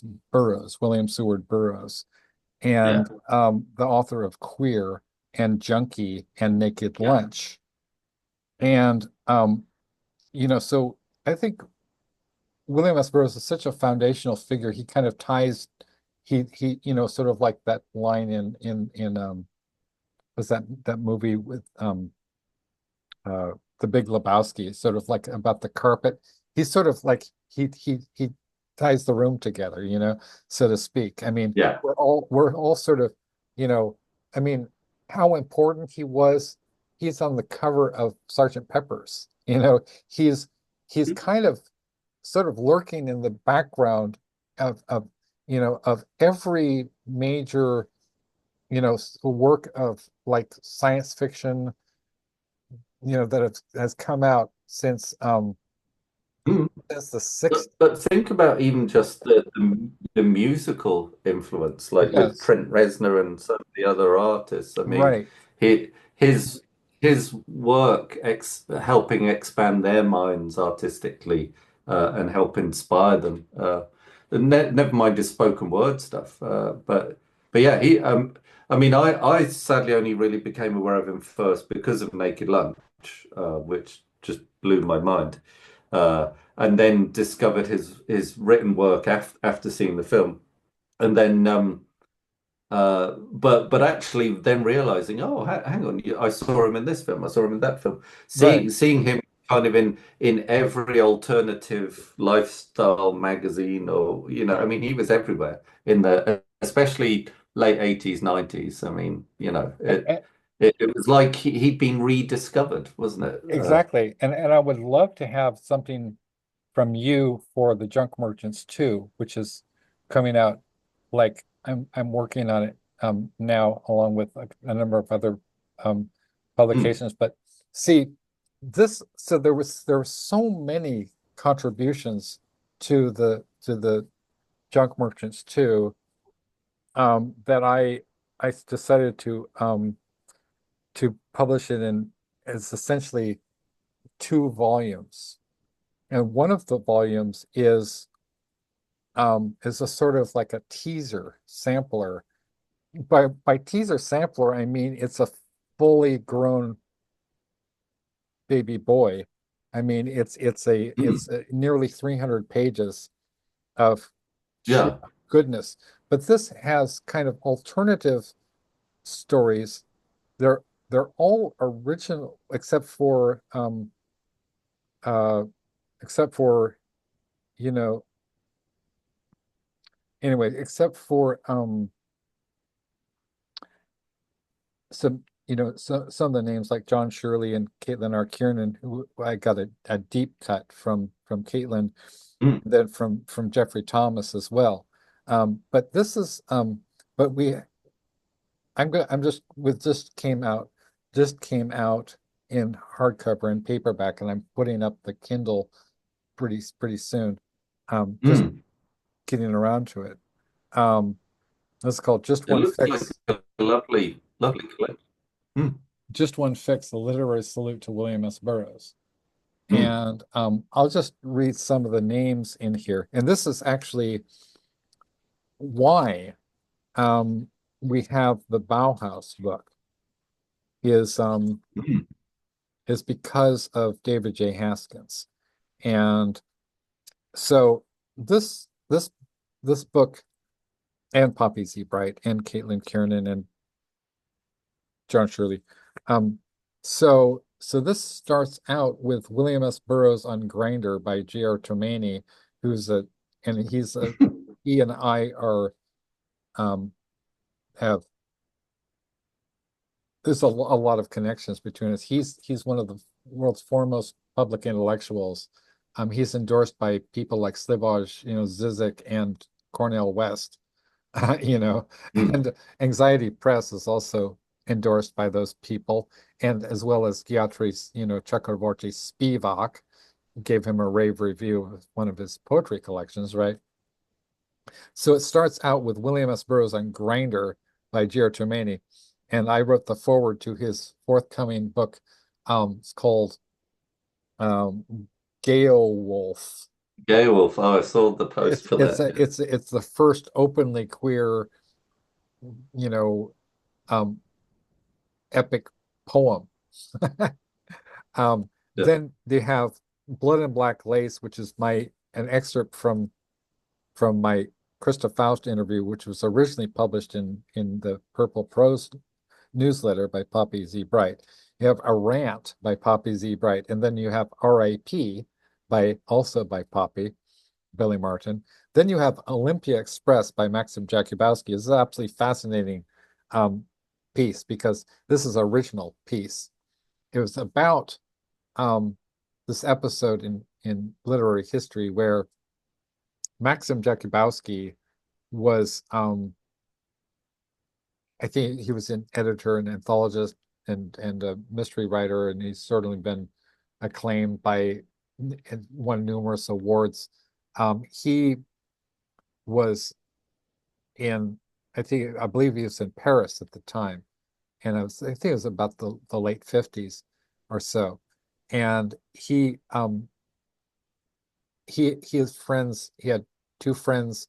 Um, named one of them was, you know, Michael Moorcock, and the other was Mm, J.G. Ballard, the late J.G. Ballard, right?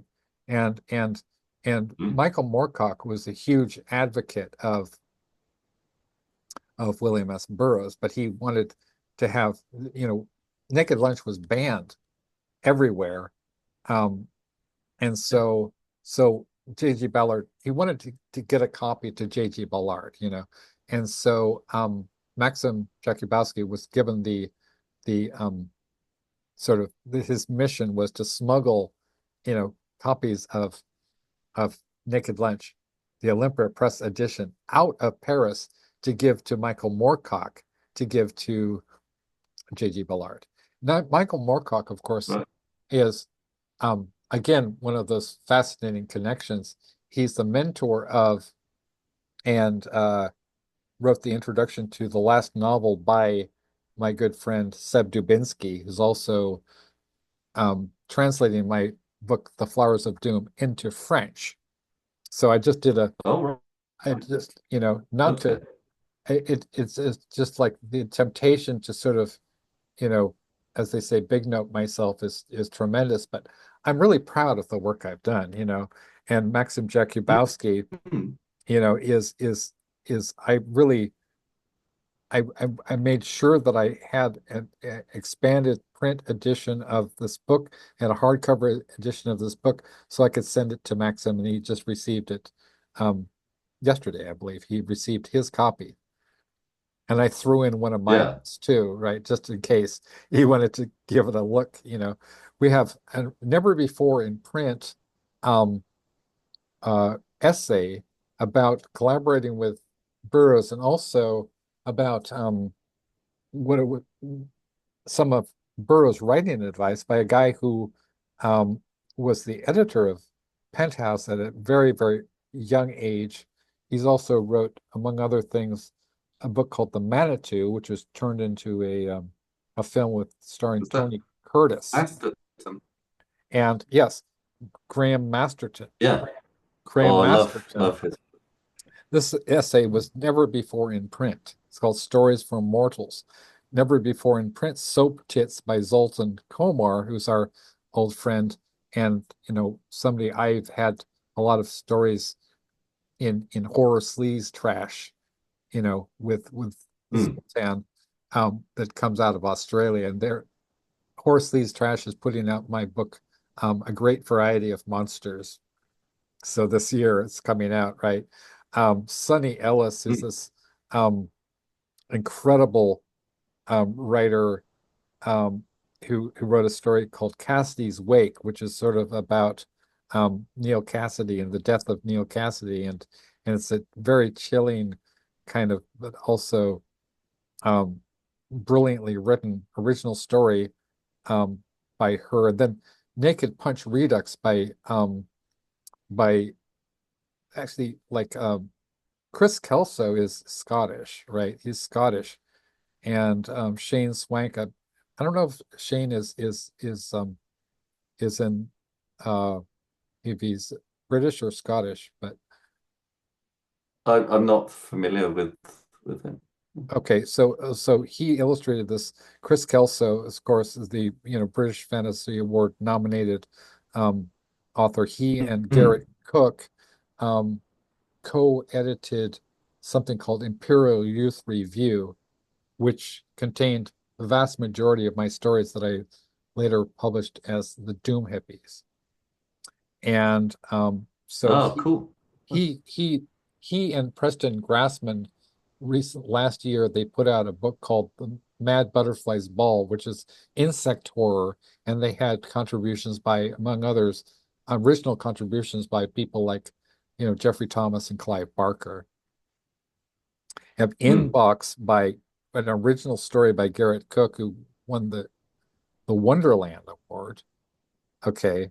And then arguably the prize of the collection, although in this book, I mean, it's just it's hard to say what would be the gem of all gems, but arguably El Hombre Invisible for Joan Volmer Burroughs by David J. Haskins, the founder member of some little known bands called Bauhaus and Love and Rockets, and the Love and Rockets. Yeah. songwriter of you know some minor tunes like Stigmata Martyr and Who Killed Mr. Moonlight and I don't know, Bela Lugosi's Dead. Yeah, we have an original poem Mm. by the guy who wrote Bela Lugosi's Dead. Unbelievable, right? Ballad of a Catamite Revolver, Mm. which is a deep cut from our friend Caitlin R. Kiernan, who's also in several other of our books, including the David Bowie, anthology. Skeeter Junkie by John Shirley, wrote The Crow. The Real Crow, played by the Rolls by Gabriel Faust, an original story by this internationally renowned horror author and vampire author and editor and painter, very good, fine artist, and a close friend of John Palisano, um, a Weird Tales contributor as well, Gabriel Faust. Blessed Are Mm. the Defiled by Yang Bo Ma, who is who was collaborating with me and on a book called River of Stars, which is being put out by Anxiety Press, which also puts out Gaia Wolf. And so he is internationally renowned poet, avant-garde poet. He's the only game going as far as China is concerned, right? He's the Right. translator of Moby Dick into Chinese, which has sold at this point 500,000 copies of, the Chinese translation of Moby Dick. And we have like Obedient Flies by Greg F. Kafune, who's a Bram Stoker nominated author who's a frequent collaborator with our dear friend Sandy DeLuca, with whom I wrote Mm. this book called Thunderstruck, a dark poetry collection, which got a rave review in Cemetery Dance magazine. Mm. And this is also that Sandy did the art for the cover, and then Yeah. that's her original artwork, and Adrian Baldwin did the design, layout, formatting, and banners and all that stuff. So Mm. um it's I gotta somehow promote the books, so I'm sorry if this takes a little time, but it is what it is, right? CIA Tape Yeah. by Jayaprakash Satyamurthy, I know, who's like, some of his biggest inspirations are like, people like you know, Caitlin R. Kiernan and Poppy Z. Bride and of course Ramsey Campbell. And we're all very much, like in awe of Ramsey Campbell, right? Mm. Um, Delivery Man is again his original short story by Matthew Brockmeyer. This is the way it all ends. Minutes to Go by Lauren Soares, LL Soares, who is a Bram Stoker award-winning author of rock and roll, among many other um, books. And he was so delighted. He looked like a kid in the candy store when he got his copy of this book in the paperback version. And so he posted a selfie the other day, and so I put that as Mm. my Facebook cover. It's like, here's here's Lauren fucking Soares holding his copy of my book, and he's grinning like a you know whatever, like he's lit up like a Christmas tree, and he's wearing an Art the Clown shirt, Yeah. right? Caught Albatross by Reese Hughes, who he was I believe he's Welsh, right? This is an original story, never Mm. before published. Lenora's Web by Cindy DeLuca, who's a two-time, is a dear friend of mine, did Thunderstruck with her, two-time Bram Stoker Award nominated author and fine artist, and a publisher of people like Brian Keene. Red Stained Cities Mm. by Elsa Biles, Dennis Miguel. Extraordinary Madness, which I wrote for Patti Smith, who until recently was a Facebook friend, and I don't know what happened to that. But you know, Patty said that she would be honored to be Yeah. considered to write something for the junk merchants too. So I don't know. Maybe she just had to cut back on her friends, but we had a nice little exchange online about Les Chants de Maldoror by L'Autrement, because I said I was really, you know I I love this song Career of Evil that she wrote for Blue Oyster Cult.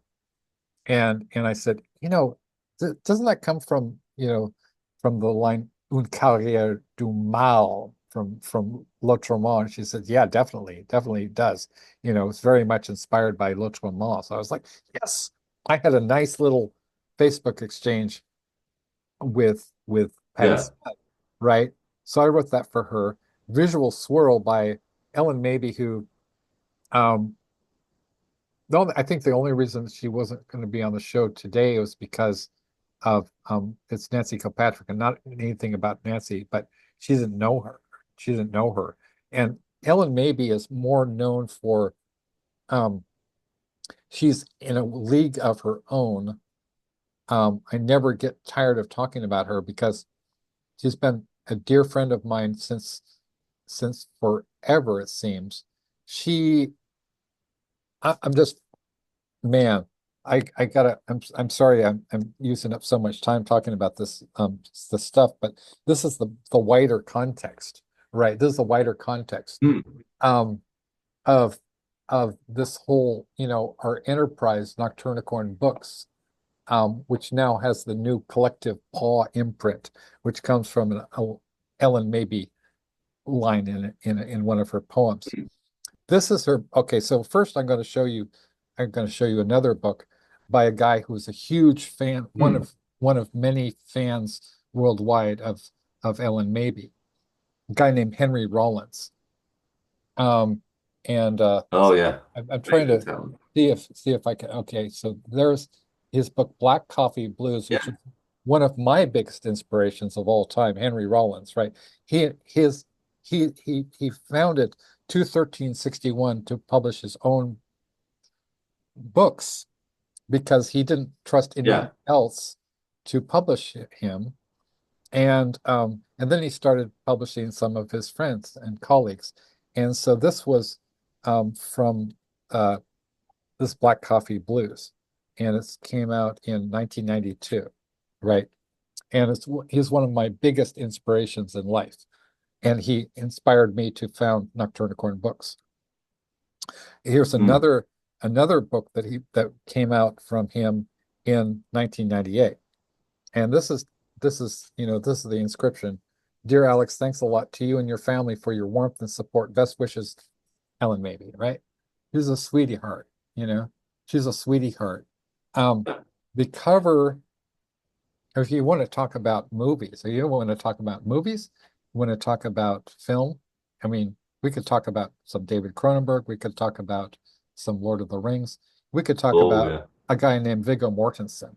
Now, Viggo Mortensen is, among definitely. other things, he's also a poet and a songwriter, and he did, for example, Canciones de And a polyglot as well, isn't he? and a polyglot as well. And as also he's a photographer and an artist, and he took these photographs and he Mm. did this art of Ellen Mabie. This is Ellen Mabie back in 1998. Um, Right. and this book was edited by, well, I'll show it to you. Mm.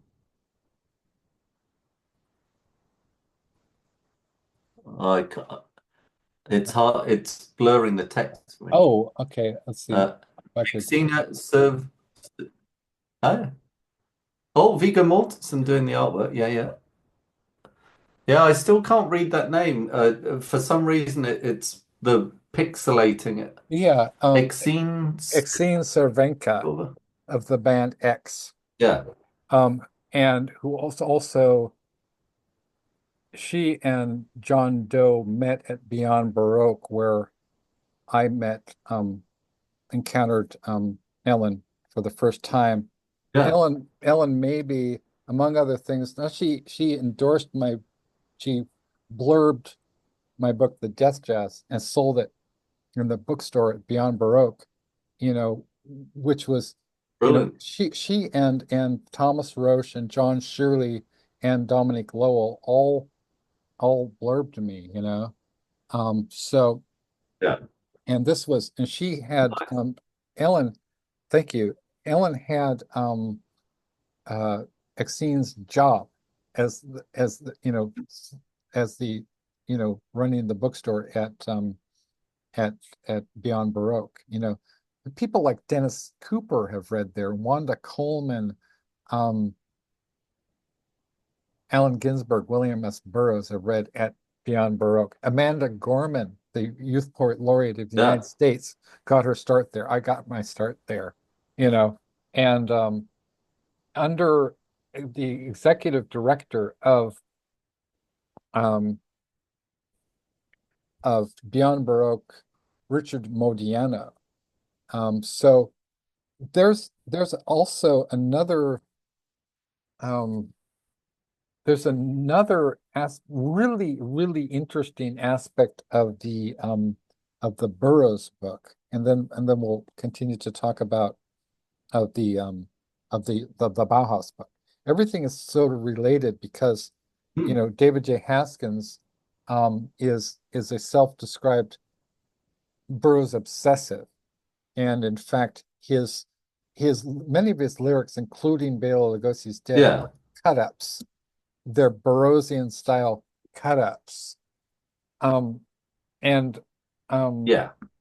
so And isn't that how David Bowie liked to work as well? exactly, exactly, exactly. Yeah, that's the whole. In fact, it's a really interesting in the movie Cracked Actor, um, which has famously features Hannah Breshard, who's the space cadet, David Bowie's space cadet, who's also Yeah. going to be in Moondust will cover you a literary tribute to David Bowie, which has Caitlin R. Kiernan and Are You Serious and Anna Taborska. And please write me something for that book as well, please. Well, I still plan to write Ashes to Ashes.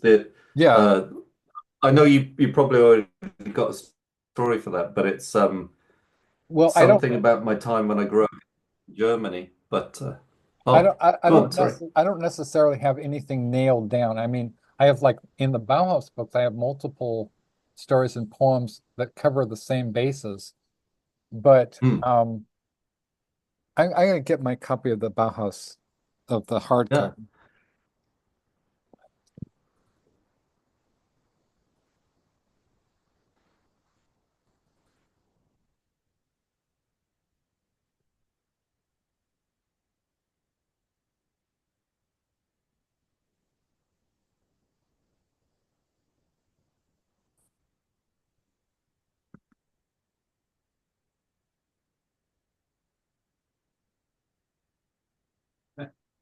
So it's it's it's a matter of doing triage with time because you know Yeah. so much ground to cover, and this is also significant in not just in terms of what I find fascinating is that this really Nocturnicorn books kind of got away from me and became so much bigger than myself or you or Anna or Hmm. Lucy Taylor or Poppy Bright or Caitlin R. Kiernan or John Shirley or Graham Masterton or Are You Serious or Aaliyah or Sandy DeLuca or any of us, Hmm. basically it's become a sort of like a nodal point of connection that connects all these generations of several generations of horror writers and profound cultural shifters, and and some of these Hmm. people are represented in the book. So along with you, um, so let's take a little dive in here. So that of Hmm. course the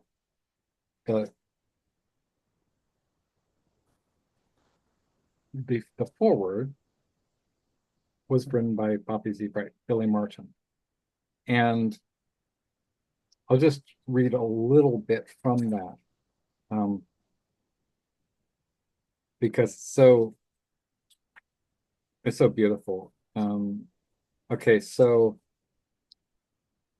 I'll just read the last paragraph. Okay, so I spent much of 1987 and 1988 in a fatigue jacket upon whose back I had lettered in what I imagined to be a medieval font. Pure sensation, the beautiful downgrade, going to hell again. I pressed a tear-stained story manuscript into Daniel Ash's hands after a Love and Rockets show. Some of my characters were doppelgangers for them, and I mentioned the band in my first novel. Bauhaus helped define my youth. To be introducing this anthology all these years later is sort of a mind fuck, but a nice one. So put on your bat print snuggie, cue up some Bauhaus. My personal favorite's Burning from the Inside, but you can't go wrong, and enjoy.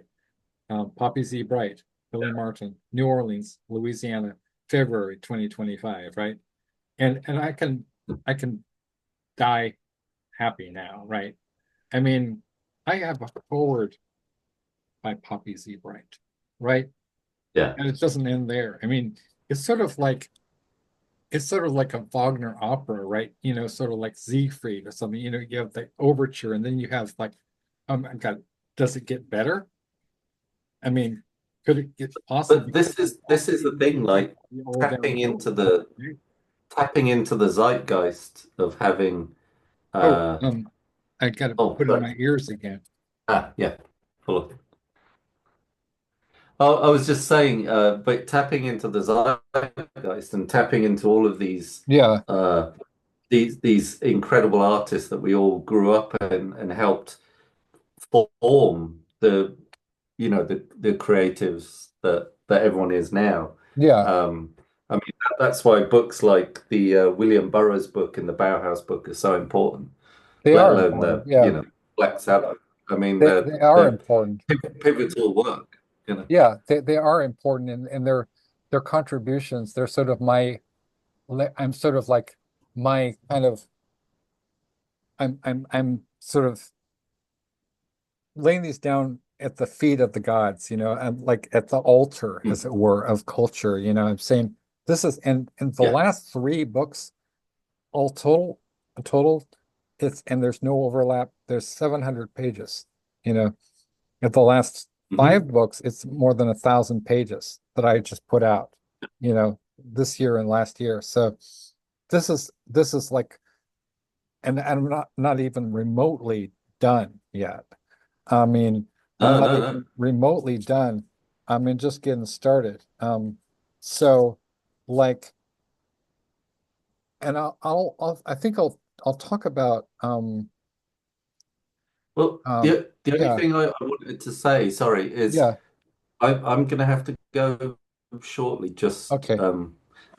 I didn't know it was going to be, a couple of Oh, hours, oh, but oh, okay. Yeah, yeah, yeah. Okay, no worries, no yeah, worries. sorry, just because of time zones and stuff. Oh, But oh, oh, oh, yeah, but no worries. what I'd love to do is Yeah, is do another chat in the future. yeah, definitely. Well, maybe we could get Anna on board. I mean, I know she's extremely busy, but Yeah. maybe even for like 20 minutes or so, and we could have a full show with about just talking about um Black Sabbath. I just wanted to mention and Mm. before we wrap up. So Yeah. um so again, and all of these books are available on Amazon. The Bauhaus Yes. book is available in Kindle version. It's available in paperback version and available special hardcover edition. It is Exactly. all the proceeds from the special collector's edition go to the Sweet Relief Musicians Fund. The reason for that is because we had the devastating wildfires in LA, and David Haskins Mm. and Devo and Kevin Haskins, they all contributed to Sweet Relief Musicians Fund, and it'll take years to rebuild from the wildfires in LA. So um, Yeah. these two books now available, hardcover, paperback, Kindle, And um, the they'll soon purple be the purple or is it blue?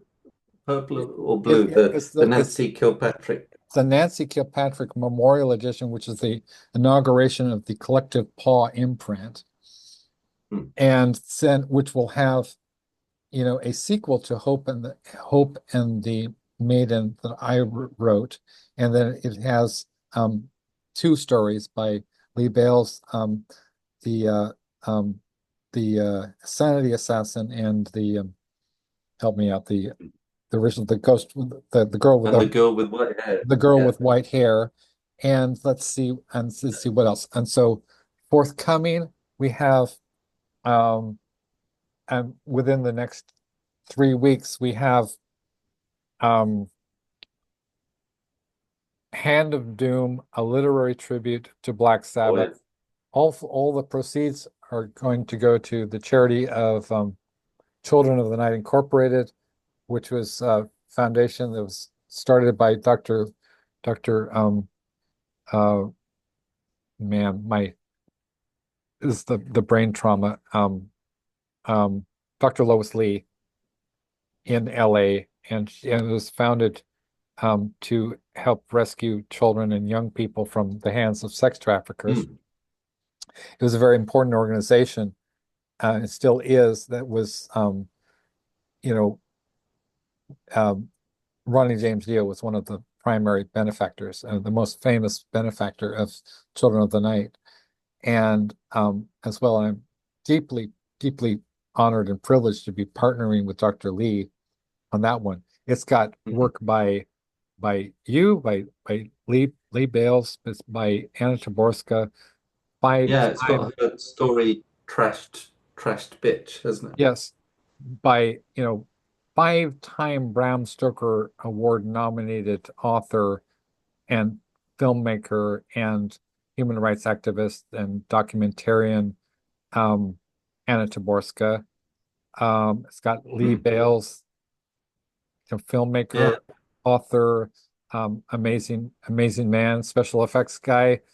We have Christy Nogle, who won the Bram Stoker Award for Beulah. Those are all original stories. We have an original story by Garrett Cook, who won the Wonderland Award. We have I Jong, original poem by I Jong, who won like the Nebula Award, the Bram Stoker Award. Amazing Canadian Chinese um, author. John Shirley, of course, who wrote songs for Blue Oyster Cult, won the Bram Stoker Award. Wrote the screenplay for the original and best Crow film. John Palisano, Bram Stoker Award winning author and filmmaker and screenwriter, and who is also an assistant to Ridley Scott. And we have Paul M. Oh, Salmon, oh, you know, Paul M. Salmon, right? Who's the omnitalent, as as Martin Amis called him. He wrote an mm. update of his story from Splatterpunks 2, and it's entirely original, twist on it, twist on the mix. Um, who else? It's all original stories. We have David Agronoff, who's a big name in bizarro fiction, who's a close friend of Shirley's. Um, and Kevin Andrew Murphy, who does writes for George R. R. Martin's Wild Cards, Thomas Roche, um, and Merritt Walden, Chad M. Horn, who's a close friend of Ralph Steadman, an amazing poet, and about, I guess, 40 more people. And it's all goes to charity, and it's unbelievable. Incredible. I get to do this. I get to curate Yeah. this amazing work. So this has been a another mammoth edition of the Small Bear Show that Lee Bales, our special guest today, was not aware that it was going to just cover so much ground. But we'll be back No, it's awesome. with Lee Bales, and hopefully we'll have maybe if it's just 10 minutes with Anna Taborska, man. So talk to Oh yeah, Anna, I'll right? reach out. Say, hey, I will. I'm not going to take up all her time, you know, but I just it would be beautiful. I know we were planning to have Paul M. Salmon on the show, and so and I know that Kevin Andrew Murphy wants to participate. Maybe we could get I Zhang and some of the other people. Mm. So it's been a real privilege and a pleasure, in connecting Lee and I look forward to having you back on the show. Yeah, thank you. Thank you for having me. And it's just been great to actually have a conversation that isn't, because we've been messaging, chatting Yes, in text, but it's great to actually have an actual conversation. it's a beautiful thing, and I apologize. Hopefully next time I won't go on and on. The only reason that I do is because is there's like it's like this fabric, it's like this tapestry of Yeah. of that sort of you can see if you just pull back just a little bit, you can see all these threads that make this design that's basically modern culture. You know, Mm. it was a counterculture became modern culture. Like cyberpunk became our how we live, you know, and people But seeing all the random things that happen in life and how it's actually there are so many connections. You know, exactly, I mean, the fact that like I now know two people who've published Ramsey Campbell. You know, so my friend Carl, who sadly passed, and oh, yourself. You know, yeah, so it's yeah, like uh, I mean, never mind all the connections to so many other talents, but it's great. Like there's less degrees of separation, you exactly. know, that we're uncovering. Exactly. And Yeah. I feel quite fortunate to have, published him and to have be working with you, with Adrian Baldwin, with Garrett Cook and just these legends, I mean, so I think it's kind of like I like to think of